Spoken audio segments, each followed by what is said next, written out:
Yashodanandana Brajanaranjana Yashodanandana Vijanaranjana Yashodanandana Brajanaranjana Yamunatira Vanachari Yamunachira Vanachari Yamunatira Vanachari Yamunachira Vanachari Jaya Radha Madhava Kunjavihari Jaya Radha Madhava Kunja Bihari Jaya Radha Madhava Kunjavihari Jaya Radha Madhava Kunja Bihari Jaya Gopi Jana Vallabha Givaradari Jaya Gopi Jana Vallabha Girvaradhari Jaya Gopi Jana Vallabha Givaradari Jaya Gopi Jana Vallabha Girvaradhari Jaya Yashodanandana Vijanaranjana Yashodanandana Brajanaranjana Yashodanandana Vijanaranjana Yashodanandana Brajanaranjana Yamunatira Vanachari Yamunachira Vanachari Yamunatira Vanachari Yamunachira Vanachari Jaya Radha Madhava Kunjavihari Jaya Radha Madhava Kunja Bihari Jaya Radha Madhava Kunjavihari Jaya Radha Madhava Kunja Bihari Hare Krishna Krishna Krishna Hare Hare Hare Rama Rama Rama Hare Hare Hare Krishna Krishna Krishna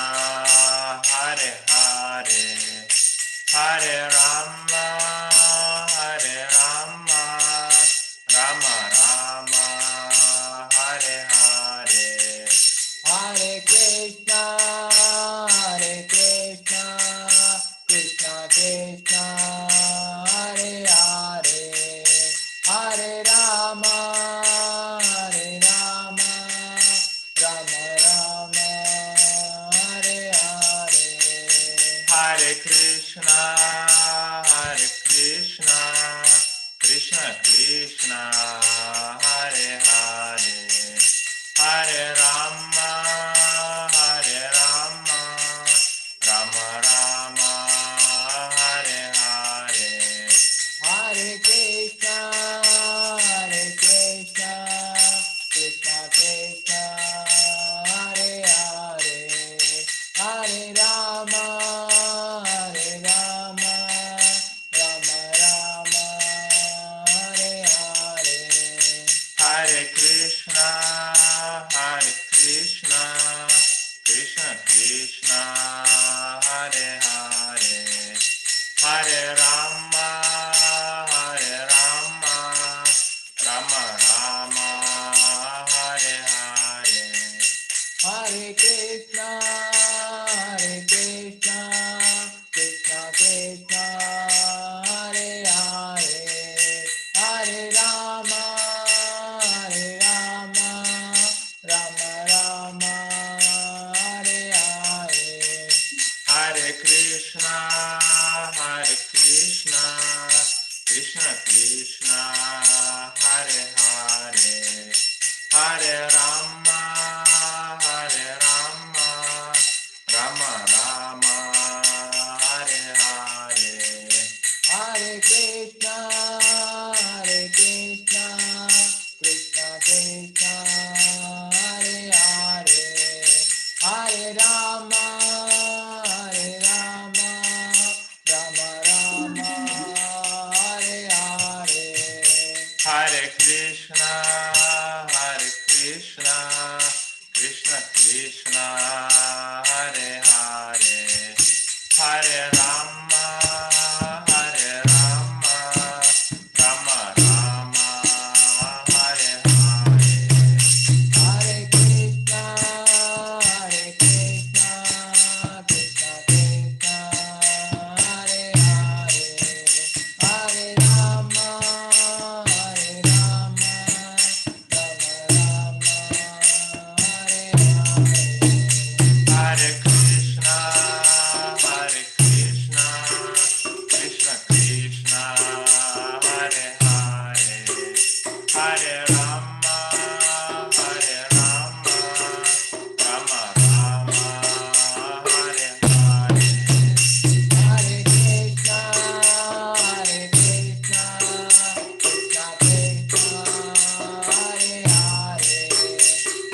Rama, Rama Rama,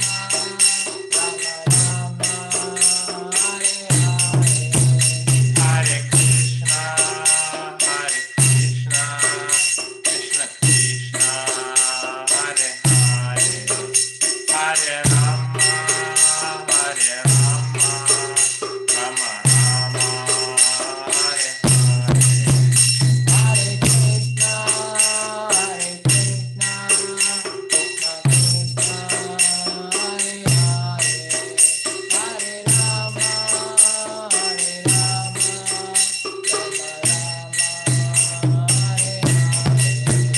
Hare Krishna,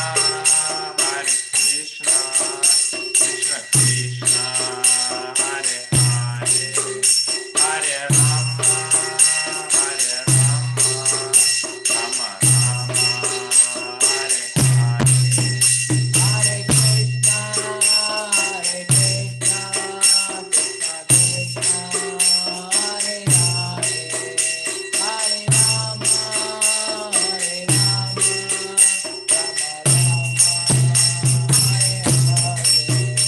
Hare Rama, Rama Hare Krishna, Krishna Krishna, Hare Hare, Hare Rama, Rama Rama, Hare Hare.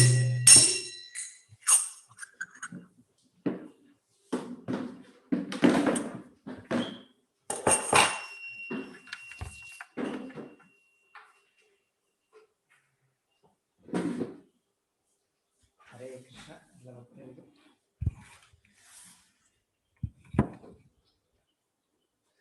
ಓಂ ಅಜ್ಞಾನತಿಮಿರಾಂಧಸ್ಯ ಜ್ಞಾನಾಂಜನಶಲಾಕಯ ಚಕ್ಷುರುನ್ಮೀಲಿತಂ ಯೇನ ತಸ್ಮೈ ಶ್ರೀ ಗುರವೇ ನಮಃ.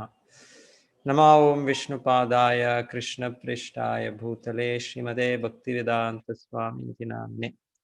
ನಮಸ್ತೆ ಸಾರಸ್ವತೆ ದೇವೆ ಗೌರವಾಣಿ ಪ್ರಚಾರಿಣೆ ನಿರ್ವಿಶೇಷ ಶೂನ್ಯವಾದಿ ಪಾಶ್ಚಾತ್ಯ ದೇಶತಾರಿಣೆ. जय श्री कृष्णा चैतन्य प्रभो नित्यानंद श्री अद्वैत गदाधर श्रीवासदि गौर भक्त वृंद. हरे कृष्णा कृष्ण कृष्ण हरे हरे, हरे Ram Ram Ram Hare Hare. So ಇವತ್ತು ನಾವು ಅಧ್ಯಾಯ 17 ಸೊ ನಾಳೆ ಕೊನೆಯ ಅಧ್ಯಾಯ 18ನೇ ಅಧ್ಯಾಯ. ಸೊ ಅಧ್ಯಾಯ 17 ಶ್ರದ್ಧಾತ್ರಯ ವಿಭಾಗ ಯೋಗ.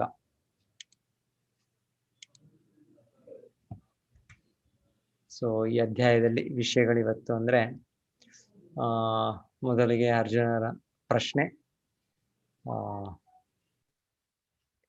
ಆರಾಧನೆಗಳು ಎಷ್ಟೋ ರೀತಿಯಲ್ಲಿದೆ ಸಮಾಜದಲ್ಲಿ.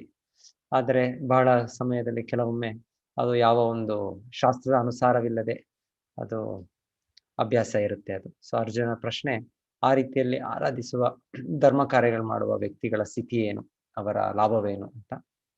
ಮತ್ತೆ ಭಗವಂತನ ಮೊದಲ ಉತ್ತರ, ಎಲ್ಲವೂ ಕೂಡ 3 ಗುಣಗಳಿಂದ ನಿರ್ದೇಶಿಸಬೇಕು. ಸತ್ವ, ರಜಸ್ಸು, ತಮಸ್ಸು. ಆ ರೀತಿಯಲ್ಲಿ ಈ ಪ್ರಭಾವದಲ್ಲಿ ಎಲ್ಲ ಒಬ್ಬರ ಆರಾಧನೆಗಳು, ಒಬ್ಬರ ದಾನ, ಒಬ್ಬರ ತಪಸ್ಯೆಗಳು, ಒಬ್ಬರ ಎಲ್ಲ ಯಾವ ಧಾರ್ಮಿಕ ಚಟುವಟಿಕೆ ಅನ್ನೋದು ಕೂಡ ಗುಣದ ಪ್ರಭಾವವಾಗಿ ಅವರು ಯಾವ ಗುಣದಲ್ಲಿ ಪ್ರಾಧಾನ್ಯವಾಗಿ ಅವರಿದ್ದಾರೋ ಅದರ ಮೇಲೆ ಅವರಿಗೆ ಆ ರೀತಿ ನಂಬಿಕೆ ಬೆಳೀತದೆ. ಆ ನಂಬಿಕೆಯಿಂದ ಅವರು ಆಚರಿಸುವ ಒಂದು ಪೂಜೆ ಆಗ್ಬೋದು, ಆಚರಿಸುವ ತಪಸ್ಸೆ ಆಗ್ಬೋದು, ಆಚರಿಸುವ ಯಜ್ಞ ಆಗ್ಬೋದು ಅಂತ ಕೃಷ್ಣ ಮೊದಲಿಗೆ ಹೇಳೋದು. ನಂತರ ಈ ಧರ್ಮಕ್ಕೆ ಸಂಬಂಧಪಟ್ಟ ಆಹಾರದ ಬಗ್ಗೆ, ಯಜ್ಞಗಳ ಬಗ್ಗೆ, ತಪಸ್ಸುಗಳ ಬಗ್ಗೆ ಭಗವಂತನು ವಿವರಿಸೋದು ಈ ಅಧ್ಯಾಯದಲ್ಲಿ. ಕೊನೆಗೆ ಪ್ರತಿಯೊಂದು ಭಗವಂತನಿಗೆ ಸಂತೃಪ್ತಿ ಮಾಡುವ ಒಂದು ಉದ್ದೇಶದಿಂದ ಮಾಡಬೇಕು ಅಂತ ಕೃಷ್ಣ ಹೇಳೋದು. ಸೊ ಇವಾಗ ನೋಡೋಣ ಈ ವಿಷಯ, ಆ ಅಧ್ಯಾಯದ ವಿಷಯವನ್ನು ನೋಡೋಣ. ಅರ್ಜುನನು ಪ್ರಶ್ನಿಸಿದನು, ಕೃಷ್ಣ, ಧರ್ಮಶಾಸ್ತ್ರಗಳ ತತ್ವಗಳನ್ನು ಅನುಸರಿಸದೆ ತಮ್ಮ ಕಲ್ಪನೆಗೆ ಅನುಗುಣವಾಗಿ ಪೂಜೆ ಮಾಡುವವರ ಸ್ಥಿತಿ ಏನು? ಅವರು ಸತ್ವಗುಣದವರೇ, ರಜೋಗುಣದವರೇ, ತಾಮಸ ಗುಣದವರೇ? ಯಾಕಂದ್ರೆ ಪ್ರತಿಯೊಬ್ಬರು ಏನಾದರೂ ಒಂದು ಆಚರಣೆ ಮಾಡ್ತಾ ಇರ್ತಾರೆ, ಯಾವ್ದಾದ್ರು ಒಂದು ರೀತಿಯ ಧರ್ಮ ಕಾರ್ಯದಲ್ಲಿ ಇರ್ತಾರೆ. ಒಮ್ಮೊಮ್ಮೆ ಬೇರೆ ಬೇರೆ ತರ ಕಾಣುತ್ತೆ, ಒಬ್ಬರು ಒಂದೊಂದು ರೀತಿಯಲ್ಲಿ ತೊಡಗಿರೋ ತರ. ಸೊ ಅರ್ಜುನನ ಪ್ರಶ್ನೆ ಏನಂದ್ರೆ, ನೀನು ಹೇಳ್ತಾ ಇದ್ಯಾ ಶಾಸ್ತ್ರವಿಧಿ ಅಂತ ಅರ್ಜುನನಿಗೆ ಕೃಷ್ಣ ಹಿಂದೆ ಅಧ್ಯಾಯದಲ್ಲಿ ಹೇಳಿದ್ದು. ಯಹ ಶಾಸ್ತ್ರವಿಧಿ ಉತ್ಸೃಜ್ಯ ವರ್ತದೆ ಕಾಮಕಾರತಃ ನ ಸಿದ್ಧಿಂ ಅವಾಪ್ನೋತಿ ನ ಸುಖಂ ನ ಪರಾಂಗತಿ ಅಂತ ಕೃಷ್ಣ 16ನೇ ಅಧ್ಯಾಯದ ಕೊನೆಯಲ್ಲಿ ದೈವಾಸುರ ಗುಣ ವಿಸ್ಮರಿಸುವಾಗ ಹೇಳಿದ್ದು. ಈ ದೈವ ಗುಣ ಅಂದ್ರೆ ಅದು ದೈವಿ ಗುಣದಲ್ಲಿ ಶಾಸ್ತ್ರ, ವೇದಶಾಸ್ತ್ರ ಏನ್ ಹೇಳುತ್ತೆ ಅದರ ಅನುಸಾರವಾಗಿ ಒಂದು ನಮ್ಮ ಚಟುವಟಿಕೆ, ನಮ್ಮ ನಡವಳಿಕೆ ಇರಬೇಕು. ಅದನ್ನ ಬಿಟ್ಟು ನಾವು ಮಾಡೋದು ಅದು ನಮ್ಗೆ ಸಿದ್ಧಿ ಇಲ್ಲ, ಸುಖ ಇಲ್ಲ, ಪರಿಪೂರ್ಣತೆ ಅಂತ ಇಲ್ಲವೇ ಇಲ್ಲ ಅಂತ ಕೃಷ್ಣ ಹೇಳಿದ್ರು. ಸೊ ಅರ್ಜುನನಿಗೆ ಪ್ರಶ್ನೆ, ಈಗ ಕೆಲವು ಜನ ಮಾಡ್ತಾ ಇದ್ದಾರೆ, ಅವರು ಒಂದೊಂದು ವಿಧಿ ನಿಯಮಗಳನ್ನು ಪಾಲನೆ ಮಾಡ್ತಾ ಇದ್ದಾರೆ, ಆದ್ರೆ ಯಾವುದೋ ಒಂದು ಈ ಶಾಸ್ತ್ರವನ್ನು, ಈ ವೇದಗಳನ್ನು ಅನುಸರಿಸೋದಿಲ್ಲ. ಅವರು ಅವರದೇ ಒಂದು ನಂಬಿಕೆಯ ಮೇಲೆ, ಇಲ್ಲ ಇನ್ನೇನೋ ಒಂದು ಅಭ್ಯಾಸದ ಮೇಲೆ ಒಂದು ಅವರು ಅದನ್ನ ಆಚರಣೆ ಮಾಡ್ತಾ ಇದ್ದಾರೆ. ಸೊ ಅವರ ಸ್ಥಿತಿ ಏನು, ಅವ್ರಿಗೇನೋ ಲಾಭ ಇದೆಯಾ ಇಲ್ವಾ ಅಂತ ಅರ್ಜುನನ ಪ್ರಶ್ನೆ. ಸೊ ಇದಕ್ಕೆ ಭಗವಂತನ ಹೇಳ್ತಾನೆ, ಶ್ರೀ ಭಗವಾನ್ ವಾಚ ತ್ರಿವಿಧಾ ಭವತಿ ಶ್ರದ್ಧಾ ದೇಹಿನಾಂ ಸಾ ಸ್ವಭಾವಜ ಸಾತ್ವಿಕಿ ರಾಜಸಿ ಚೈವ ತಾಮಸಿ ಚೈತಿ ತಾಂ ಶೃಣು. ದೇವೋತ್ತಮ ಪರಮಪುರುಷನು ಹೀಗೆ ಹೇಳಿದನು, ದೇಹಧಾರಿಯಾದ ಆತ್ಮನು ಪಡೆದ ಪ್ರಕೃತಿ ಗುಣಿಗಳಿಗೆ ಅನುಗುಣವಾಗಿ ಮನುಷ್ಯನ ಶ್ರದ್ಧೆಯು 3 ಬಗೆಗಳದ್ದು ಆಗಿರಬಹುದು, ಸಾತ್ವಿಕ, ರಾಜಸ, ತಾಮಸ. ಈಗ ಆ ಬಗ್ಗೆ ಕೇಳು. ಸೊ ಭಗವಂತನು ಪ್ರತಿಯೊಂದು ಕೂಡ ಈಗ ನಾವು ನಿರ್ದೇಶಿಸಬೇಕಾಗಿರೋದು ಈ ಗುಣ ಪ್ರಭಾವದಲ್ಲಿ. ಯಾಕಂದ್ರೆ ಸತ್ವ, ರಜಸ, ತಮಸ್ ನಾವು ಕೇಳ್ತಾ ಇರೋದು ತಮೋ ಗುಣದಲ್ಲಿ ನಮಗೆ ಇನ್ನ ಹೆಚ್ಚೆಚ್ಚು ಈ ಒಂದು ಅಜ್ಞಾನದಲ್ಲಿ ಹೆಚ್ಚು ಭೌತಿಕ ಬಂಧನಕ್ಕೆ ನಮ್ಮನ್ನು ಗುರಿ ಮಾಡುತ್ತೆ. ಸೊ ಕಾಮ, ಕ್ರೋಧ, ಲೋಭ ಈ ರೀತಿ ಇದು ಹೆಚ್ಚೆಚ್ಚು ನಮ್ಮನ್ನು ಈ ಭೌತಿಕ ಜಗತ್ತಿನಲ್ಲೇ ನಮ್ಮ ಮುಂದುವರಿಕೆ, ಪ್ರತಿ ಜನ್ಮ ಹಾಗೆ ಮುಂದುವರಿಕೆ. ಸೊ ಕೃಷ್ಣ ಈ ರೀತಿಯಲ್ಲಿ ತಮೋಗುಣ, ರಜೋಗುಣ, ಸತ್ವಗುಣದಲ್ಲಿ ಪ್ರತಿಯೊಂದು ನಮಗೆ ಯಥಾರ್ಥ ಜ್ಞಾನ ಬಂದು ನಾವು ಭಗವದ್ಧಾಮಕ್ಕೆ ಹೋಗ್ಲಿಕ್ಕೆ ನಮಗೆ ತಯಾರಿ ಮಾಡುವ ಒಂದು ಪ್ರಕ್ರಿಯೆಗಳು. ಸೊ ಹಾಗೆ ಭಗವಂತನ ಹೇಳ್ತಾ ಇರೋದು, ಈ ಶ್ರದ್ಧೆ ಅನ್ನೋದು, ಈ ನಂಬಿಕೆ ಅನ್ನೋದು, ನಾವ್ ಹೇಳ್ತೇವೆ ಐ ಬಿಲೀವ್ ಇನ್ ಇಟ್. ನಾನು ಹೇಳ್ತೇನೆ, ನಿಮ್ಮ ಧರ್ಮ ಅಂದ್ರೆ ಕೆಲವೊಮ್ಮೆ ನಾವು ಇದರ ನಿಘಂಟಿನಲ್ಲಿ ನೋಡಿದಾಗ ಹೇಳ್ತಾರೆ ಎ ಕೈಂಡ್ ಆಫ್ ಫೇತ್ ಅಂತ ಹೇಳ್ತಾರೆ. ಆಕ್ಚುಲಿ ಅದು ಧರ್ಮದ ಅರ್ಥ ಅಲ್ಲ. ಧರ್ಮ ಅಂದ್ರೆ ಅದು ಬೇರೆ ಬೇರೆ ರೀತಿಯ ಅರ್ಥಗಳು ಕೊಟ್ಟಿದ್ದಾರೆ. ಒಂದು ಅರ್ಥ ಕೊಡೋದು ಧರ್ಮಂ ತು ಸಾಕ್ಷಾತ್ ಭಗವತ್ ಪ್ರಣೀತಂ, ಅಂದ್ರೆ ಯಾವುದು ಭಗವಂತನೇ ಸಾಕ್ಷಾತ್ ಕೊಟ್ಟಿದ್ದಾನೆ ಅದು ಧರ್ಮ. ಸೊ ಸಾಕ್ಷಾತ್ ಭಗವಂತ ಹೇಗೆ ಒಂದು ಕಾನೂನು ಅಂದ್ರೆ ಅದು ಯಾವುದು ಸರ್ಕಾರವು ಕೊಡುತ್ತೆ ಅದು ಕಾನೂನು. ಆ ಸರ್ಕಾರ ಕೊಡೋದು ಬಿಟ್ಟು ನಾವು ನೀವು ಎಲ್ಲ ಸೇರಿ ಒಂದು ಸಭೆ ಮಾಡಿ, ಒಂದು ಚರ್ಚೆ ಮಾಡಿ ಈ ಕಾನೂನು ಅಂತ ಸೃಷ್ಟಿ ಮಾಡೋದಲ್ಲ. ಕಾನೂನದು ಅದಕ್ಕೆ ದೇಶಕ್ಕೆ ಕೊಡುವ ಒಂದು ಇದಿದೆ, ಅಧಿಕಾರ ಇರುವ, ಹಿಂದೆ ರಾಜರು ಇರ್ತಾ ಇದ್ರು, ಈಗ ಅದು ಬಿಟ್ಟು ಪಾರ್ಲಿಮೆಂಟ್, ಸೊ ಅಲ್ಲಿ ಅವರು ಇದು ಮಾಡಿ ಅವರು ಡಿಸೈಡ್ ಮಾಡ್ತಾರೆ.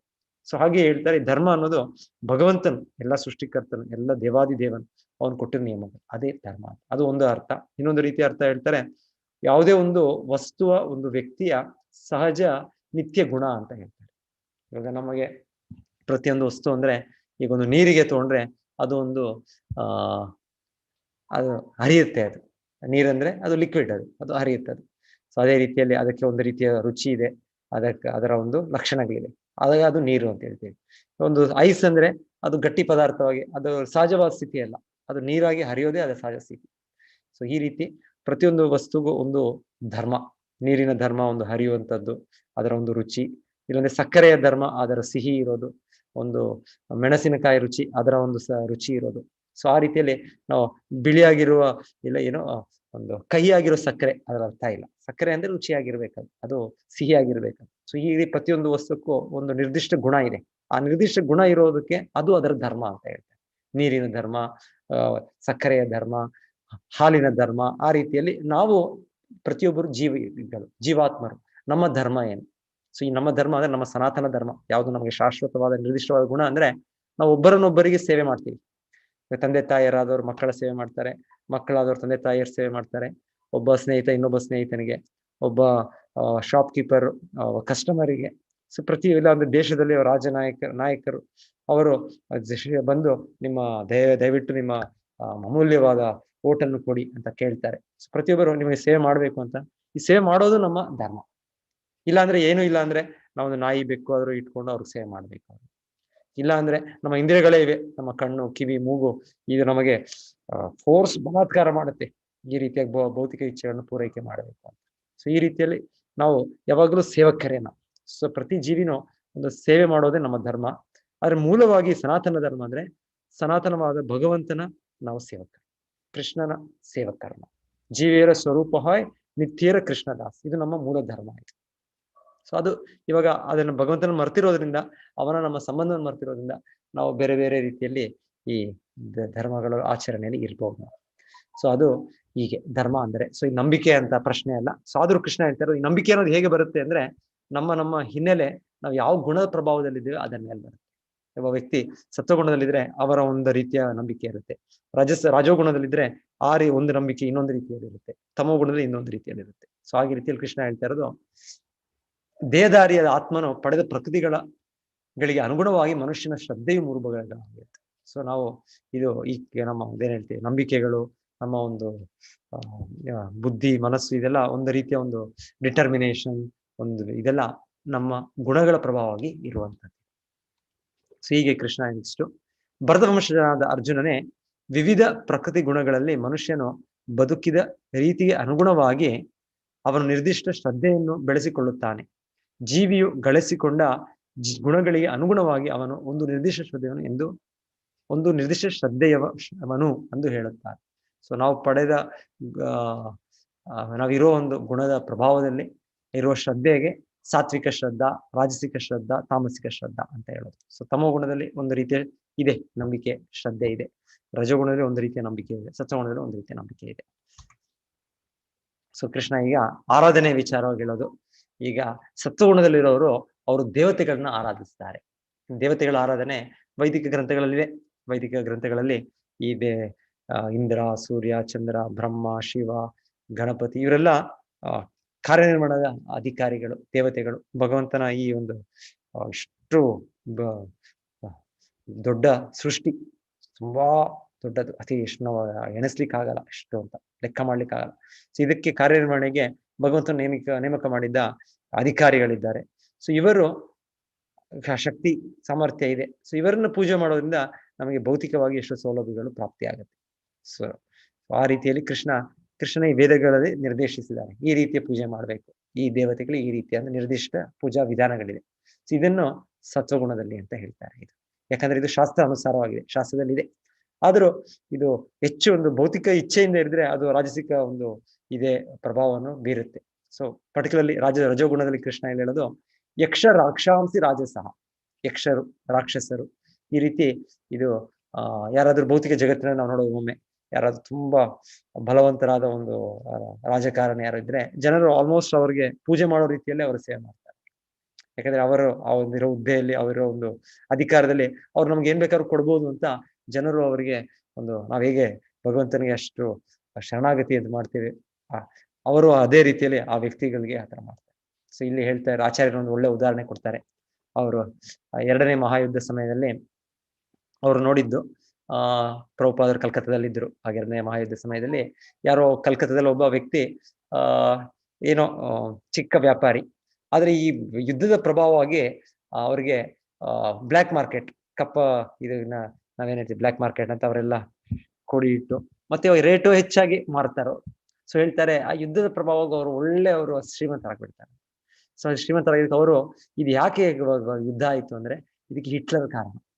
ಸೊ ಹಿಟ್ಲರ್ ನನಗೆ ಇಷ್ಟು ಮಾಡಿದ್ರಿಂದ ನನಗೆ ಈ ರೀತಿಯಲ್ಲಿ ನಾನೊಬ್ಬ ಚಿಕ್ಕ ವ್ಯಾಪಾರಿ ಇವತ್ತು ದೊಡ್ಡ ಶ್ರೀಮಂತನಾಗಿದ್ದೀನಿ ಅಂತ ಆ ವ್ಯಕ್ತಿ ಹಿಟ್ಲರ್ನ ಪೂಜೆ ಮಾಡಕ್ ಶುರು ಮಾಡ್ದ ಅಂತ ಹೇಳ್ತಾರೆ. ಸೊ ಈ ರೀತಿಯಲ್ಲಿ ಭೌತಿಕ ಜಗತ್ತಿನಲ್ಲಿ ಕೆಲವೊಮ್ಮೆ ಒಬ್ಬೊಬ್ರು ಯಾರ್ಯಾರೋ ನಾವೇ ಒಂದು ಕ್ರೀಡಾಪಟುಗಳು, ಒಂದು ಸಿನಿಮಾ ತಾರೆಗಳು, ಇಲ್ಲಾಂದ್ರೆ ರಾಜಕಾರಣಿಗಳು, ಇವರನ್ನು ಕೂಡ ನಾವು ಅವರೇ ದೊಡ್ಡ ವ್ಯಕ್ತಿ ಅಂತ ಭಾವಿಸ್ಕೊಂಡು ಅವರಿಂದ ನಮ್ಮ ಜೀವನ ನಡೀತಾ ಇದೆ ಅಂತ ಭಾವಿಸ್ಕೊಂಡು ಅವ್ರನ್ನ ಪೂಜೆ ಮಾಡೋದು, ಈ ರೀತಿ ಕ್ರಮಗಳು. ಅಂದ್ರೆ ಯಾವುದೋ ಒಂದು ಶಕ್ತಿಯುತವಾದ ಸಾಧಾರಣ ವ್ಯಕ್ತಿ, ಎಷ್ಟೋ ಜನ ಅವ್ರನ್ನ ಅವತಾರ ಅಂತ ಮಾಡ್ಬಿಡ್ತಾರೆ. ಕೆಲವೊಮ್ಮೆ ಯಾರೋ ಒಬ್ಬ ವ್ಯಕ್ತಿ ಏನೋ ಒಂದು ಚಮತ್ಕಾರ ತೋರಿಸ್ತಾರೆ ಅಂತ ಅವರೊಂದು ಅವತಾರ, ಅವರು ಒಂದು ಇದು ಅಂತ ಅವ್ರಿಗೆ ಪೂಜೆ ಮಾಡೋದು, ಅವ್ರಿಗೆ ದೇವಸ್ಥಾನ ಕಟ್ಟೋದು ಎಲ್ಲ ನಾವು ಇದೆಲ್ಲ ನೋಡ್ತೀವಿ. ಭಾರತದಲ್ಲಿ ನಾವು ಎಷ್ಟೆಷ್ಟು ಬೇರೆ ಬೇರೆ ರೀತಿಯ ಆರಾಧನೆಗಳ ಪೂಜೆಗಳಲ್ಲಿ ನಾವು ಸೃಷ್ಟಿ ಮಾಡೋ ದೇವತೆಗಳು ಇದ್ದಾರೆ. ಸೊ ಅದನ್ನ ಕೃಷ್ಣ ಹೇಳ್ತಾ ಇರೋದು, ಇದು ರಜೋಗುಣದಲ್ಲಿ ನೀವು ಒಂದು ಭೌತಿಕ ಇದು ಇಚ್ಛೆಗಳು ಇಟ್ಕೊಂಡು ಅದು ನಿಮ್ಗೆ ಪ್ರಾಧಾನ್ಯವಾದ್ರಿಂದ ಯಾರಾದ್ರೂ ಕೊಟ್ಟರು ಅವ್ರನ್ನ ನೀವು ಆಶ್ರಯ ಪಡೀಲಿಕ್ಕೆ ಅವ್ರಿಗೆ ಪೂಜೆ ಮಾಡ್ಲಿಕ್ಕೆ ತಯಾರಿದ್ದಾರೆ. ವೇದ ನಿರ್ದೇಶನವಾಗಿ ಮಾಡ್ಬೇಕಂದ್ರೆ ದೇವತೆಗಳು ಎಲ್ಲ ಶಿವ, ಬ್ರಹ್ಮ, ಗಣೇಶ, ಎಲ್ಲ ದೇವತೆಗಳಿದ್ದಾರೆ. ಅವರು ಶಕ್ತಿ ಇದೆ, ಅವ್ರಿಗೆ ಸಾಮರ್ಥ್ಯ ಇದೆ, ಅವ್ರನ್ನ ಪೂಜಿಸೋದು ಅಷ್ಟ ವಿಧಾನಗಳಿದೆ. ರಾಜಸಿಕ ಸ್ವಭಾವ ಹೆಚ್ಚಾದಾಗ ಅದು ಎಲ್ಲಿ ಸಿಕ್ಕಿದ್ರು ಅವ್ರನ್ನ ನಾವು ಆಶ್ರಯ ಕೊಡೋಕೆ ಹೇಳಿ. ಸೊ ಅದು ಕೃಷ್ಣ ಇಲ್ಲಿ ಹೇಳ್ತಾ ಇರೋದು. ಇನ್ನೊಂದು ತಮೋಗುಣದಲ್ಲಿ ಪ್ರೇತಾನ್ ಭೂತಗಣಾಂಶಾನ್ಯ ಯಜಂತೆ ತಾಮಸಾ ಜನ. ಸೊ ಇದು ಭೂತಗಳ ಆರಾಧನೆ ಕೂಡ ಇದೆ. ಭೂತಗಳ ಆರಾಧನೆ ಅನ್ನೋದು ಇದು ಒಮ್ಮೆ ಎಲ್ಲಾದ್ರೂ ಒಂದು ಯಾರಾದ್ರೂ ಒಂದು ಮರದಲ್ಲಿ ಯಾವ್ದೋ ಒಂದು ಭೂತ ಇದೆ ಅಂತ ಹೇಳಿದ್ರೇನೋ, ಇಲ್ಲ ಅಂದ್ರೆ ಇನ್ನೇನಾದ್ರು ಬ್ಲ್ಯಾಕ್ ಆರ್ಟ್ಸ್ ಅಂತೆಲ್ಲ ಹೇಳ್ತಾರೆ. ಇಲ್ಲ ಒಮ್ಮೊಮ್ಮೆ ನಾವು ನೋಡ್ತೇವೆ ಇಲ್ಲಿ ಭೂತ ಪೂಜೆಗಳು ಅಂತ. ನಾವು ಮಂಗಳೂರಲ್ಲಿ ಕೇಂದ್ರದಲ್ಲಿ ಇದ್ದೇವೆ, ನಾವು ಮಂಗಳೂರಲ್ಲಿ ಸುತ್ತಮುತ್ತ ತುಂಬಾ ಪ್ರಾಧಾನ್ಯವಾಗಿದೆ. ಸೊ ಹೇಳ್ತಾರೆ ಭೂತಗಣಗಳು ಅಂತ ಇದ್ದಾರೆ, ಇವರು ಶಿವನ ಗಣಗಳು ಅಂತ ಹೇಳ್ತಾರೆ. ಸಾಧಾರಣ ಭೂತಗಳಲ್ಲ ಇವರು, ಒಂದು ತುಂಬಾ ಅಧಿಕಾರವಾಗಿ ಶಕ್ತಿಯುತವಾದ ಭೂತರೆ.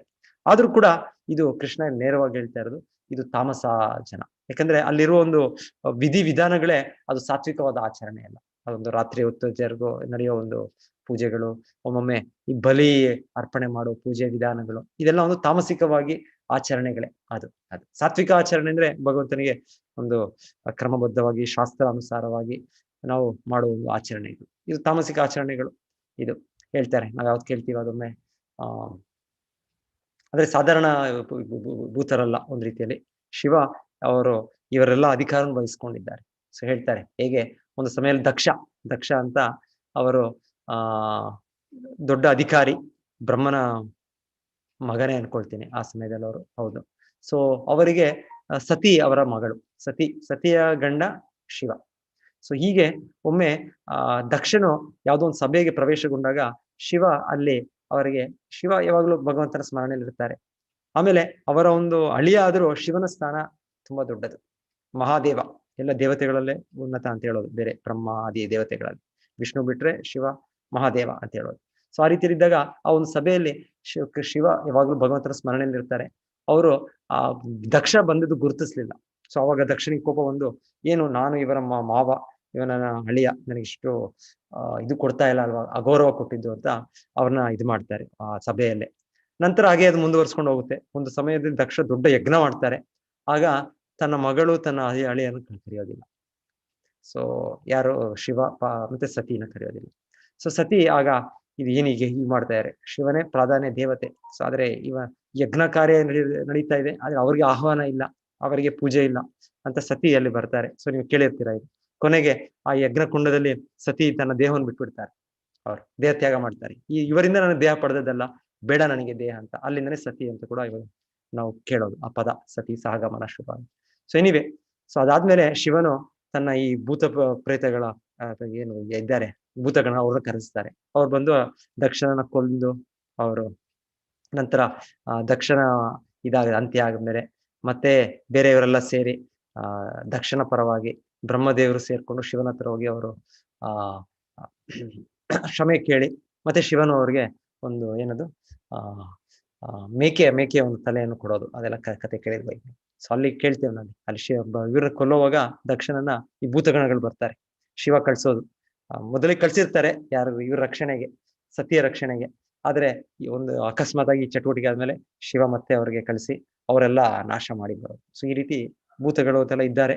ಸಾಲ ತುಂಬಾ ಶಕ್ತಿವಂತ ಇವರು. ಶಿವನೇ ಅವರು ನಿರ್ದೇಶಿಸ್ತಾರೆ. ಆದ್ರೂ ಕೂಡ ಕೃಷ್ಣ ಹೇಳ್ತಾರೆ ಇದು ತಾಮಸಿಕ ಇದರಲ್ಲಿ ಮಾಡುವ ಒಂದು ಆಚರಣೆ ಅಂತಾನೆ ಕೃಷ್ಣ ಹೇಳ್ತಾರೆ. ಯಾಕಂದ್ರೆ ಈ ಭೌತಿಕ ಜಗತ್ತಿನಲ್ಲಿ ನಾವು ಸೇರಿದವರಲ್ಲ, ನಾವು ಆಧ್ಯಾತ್ಮಿಕ ಜಗತ್ತಿಗೆ ಹೋಗ್ಬೇಕು.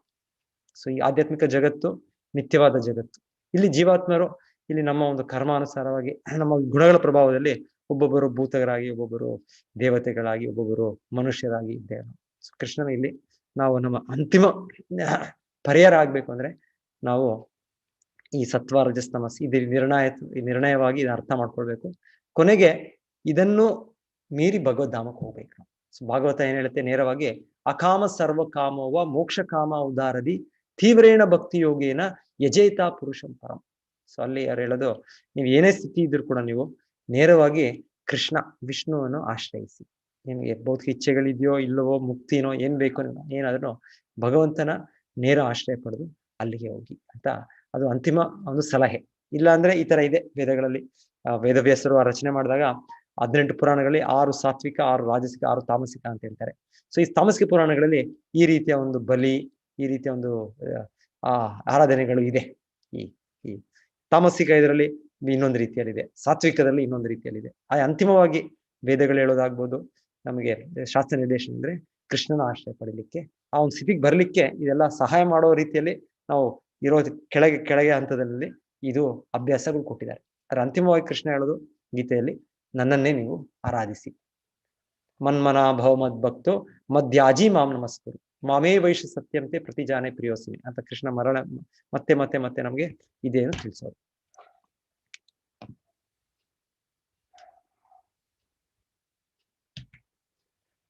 ಸೊ ನಂತರ ಇಲ್ಲಿ ತಪಸ್ಸೆಗಳ ಬಗ್ಗೆ ಕೃಷ್ಣ ಹೇಳ್ತಾ ಇರೋದು, ಸತ್ವಗುಣ, ರಜೋಗುಣ, ತಮೋಗುಣದಲ್ಲಿ ತಪಸ್ಸೆಗಳು ಹೇಗಿರುತ್ತೆ ಅಂತ.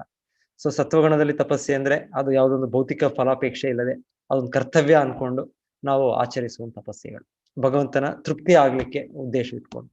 ರಾಜಸಿಕ ಅಂದ್ರೆ ಯಾವುದೋ ಒಂದು ಭೌತಿಕ ಸಾಧನೆ, ಭೌತಿಕ ಶಕ್ತಿ ಪಡೆಯೋದು ಆ ಒಂದು ದೃಷ್ಟಿಯಿಂದ. ತಾಮಸಿಕ ಅಂದ್ರೆ ನಮಗ್ ಪಡೆಯೋ ಒಂದು ಶಕ್ತಿಯಿಂದ ಇನ್ನೊಬ್ಬರನ್ನು ನಾವು ಹಿಂಸೆ ಮಾಡೋದು. ಆಮೇಲೆ ಕೊನೆಗೆ ಇವಾಗ ನಾವು ಹಿರಣ್ಯಕಶಿಪು ನೋಡ್ತೇವೆ, ತುಂಬಾ ತೀವ್ರ ತಪಸ್ಸೆ.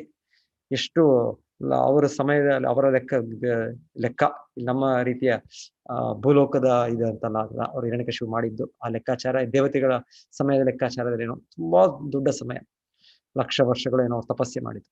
ಕೊನೆಗೆ ಬ್ರಹ್ಮದೇವರು ಅವರ ಮುಂದೆ ಅವರು ಬಂದು ಅವ್ರ ದರ್ಶನ ಕೊಟ್ಟ ಮೇಲೆ ಅವರು ಅಮರರಾಗುವ ರೀತಿಯಲ್ಲಿ ಅವ್ರಿಗೆ ಒಂದು ಇದು ಪಡಿತಾರೆ, ವರವನ್ನು ಪಡಿತಾರೆ. ಆದ್ರೆ ಅದು ಪಡೆದ ಮೇಲೆ ಏನ್ ಮಾಡೋದು, ಎಲ್ಲ ದೇವತೆಗಳು ಅವರು ಹಿಂಸೆ ಕೊಟ್ಟರು.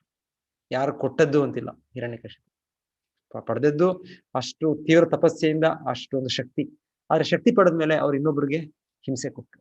ಸೊ ಈ ರೀತಿಯ ತಪಸ್ಸೆಗಳು ಶಾಸ್ತ್ರೋಕ್ತವಾಗಿ ತಪಸ್ಸೆ ಬೇಕಾಗಿಲ್ಲ. ಶಾಸ್ತ್ರೋಕ್ತದಲ್ಲಿ ಕಲಿಯುಗಕ್ಕೆ ತುಂಬಾ ಸರಳವಾದ ತಪಸ್ಸೆ ಕೊಟ್ಟಿದ್ದಾರೆ, ಭಗವಂತ ನಾಮ ಜಪಿಸೋದು. ಹರೇರ್ ನಾಮ ಹರೇರ್ ನಾಮ ಹರೇರ್ ನಾಮ ಇವ ಕೇವಲಂ ಖಲೋ ನಾಸ್ತ್ಯವ ನಾಸ್ತ್ಯವ ನಾಸ್ತ್ಯವ ಗತಿ ಅಂತ. ಸೊ ಇದು ತುಂಬಾ ಸರಳವಾದ ತಪಸ್ಸೆ. ಪರ್ಟಿಕ್ಯುಲರ್ಲಿ ಈಗ ಅದೇ ಭಗವಂತ ಚೈತನ್ಯ ಮಹಾಪ್ರಭು ಅವತರಿಸಿ ಬಂದದ್ದು ನಮಗೆ ತನ್ನ ನಾಮವನ್ನು ಹೇಳಲಿಕ್ಕೆ, ಭಗವಂತನ ಬಗ್ಗೆ ಕೇಳಲಿಕ್ಕೆ, ಮತ್ತೆ ಭಗವಂತನ ಪ್ರಸಾದ ಸ್ವೀಕರಿಸುವುದು. ಸೊ ಇದು ತುಂಬಾ ಒಂದು ಸರಳವಾದ ತಪಸ್ಸೆ, ಯಾರು ಕೂಡ ಇದನ್ನ ಮಾಡಬಹುದು, ಏನು ದೊಡ್ಡ ವಿಷಯ ಅಲ್ಲ ಇದು. ಆದ್ರೆ ನಾವು ಆ ಒಂದು ಜ್ಞಾನ ಇಲ್ಲದೆ ಇರುವಾಗ ಈ ರೀತಿಯ ತಪಸ್ಸೆಗಳೇ ಆಕರ್ಷಣೆ ಕೊಡ್ಬೋದು ನಾವು. ಸೊ ಇಲ್ಲಿ ಹಿರಣ್ಯಕಶಿಪು ಮಾಡಿದ ತಪಸ್ಸೆ, ಮತ್ತೆ ಇಲ್ಲಿ ರಾವಣ ಮಾಡಿದ ತಪಸ್ಸೆ ನೋಡಿ. ರಾವಣನು ಕೂಡ ಕೊನೆಗೆ ಆ ಕೈಲಾಸವನ್ನು ಪರ್ವತವನ್ನು ತೆಗೆದು ಇಲ್ಲಿ ಭೂಲೋಕಕ್ಕೆ ಕರ್ಕೊಂಬರುವ ಒಂದು ಪ್ರಯತ್ನ ಮಾಡಿದ್ದು. ಸೊ ಈ ರೀತಿ ರಾವಣನು ಕೂಡ, ರಾವಣ ಅಂದ್ರೆ ಎಲ್ಲರಿಗೂ ಕೂಡ ಒಂದು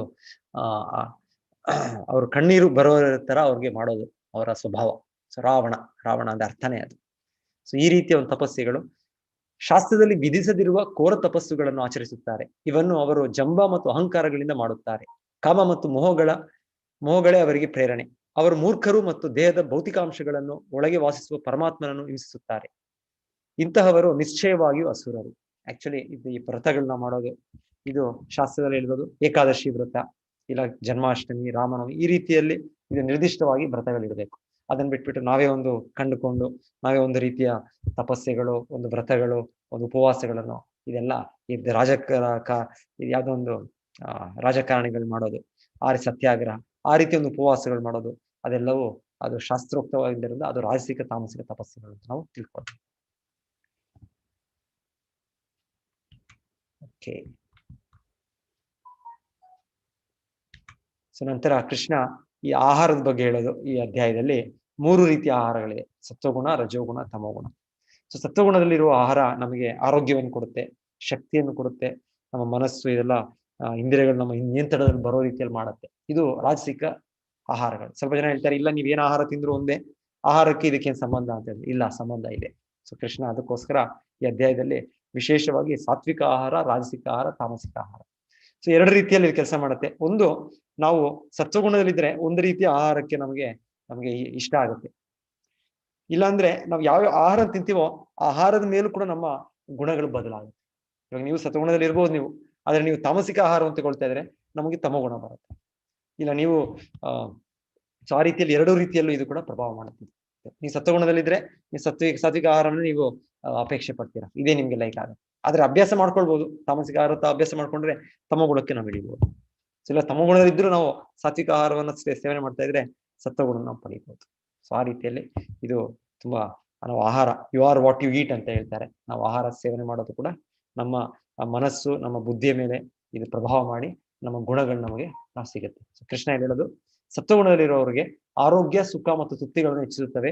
ಅಂತಹ ಆಹಾರಗಳು ರಸಯುಕ್ತವಾಗಿರುತ್ತವೆ, ಜಿಡ್ಡಿನಿಂದ ಕೂಡಿರುತ್ತವೆ, ಆರೋಗ್ಯಕರವಾಗಿರುತ್ತವೆ.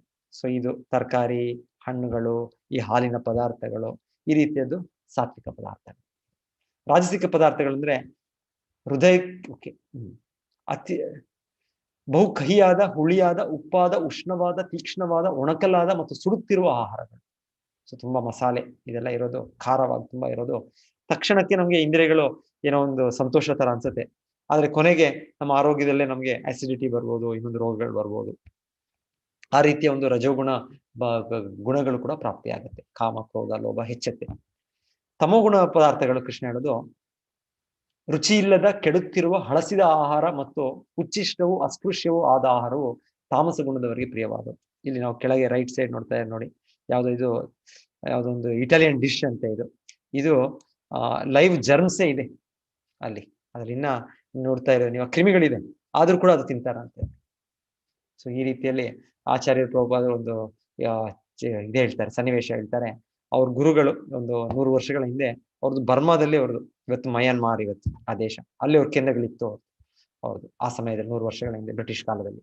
ಸೊ ಅವ್ರ ರಂಗೂನಲ್ಲಿ ಒಂದು ಸ್ಥಾಪನೆ ಮಾಡಿದ ಕೇಂದ್ರದಲ್ಲಿ ಅಲ್ಲಿ ಒಂದು ಏರಿಯಾ ಸುತ್ತು ಎಷ್ಟೋ ಜನರ ಮನೆಗಳಿವೆ, ಅಲ್ಲಿ ಇವ್ರದ್ದು ಒಂದು ಮಂದಿರ, ಒಂದು ಕೇಂದ್ರ ಇದೆ.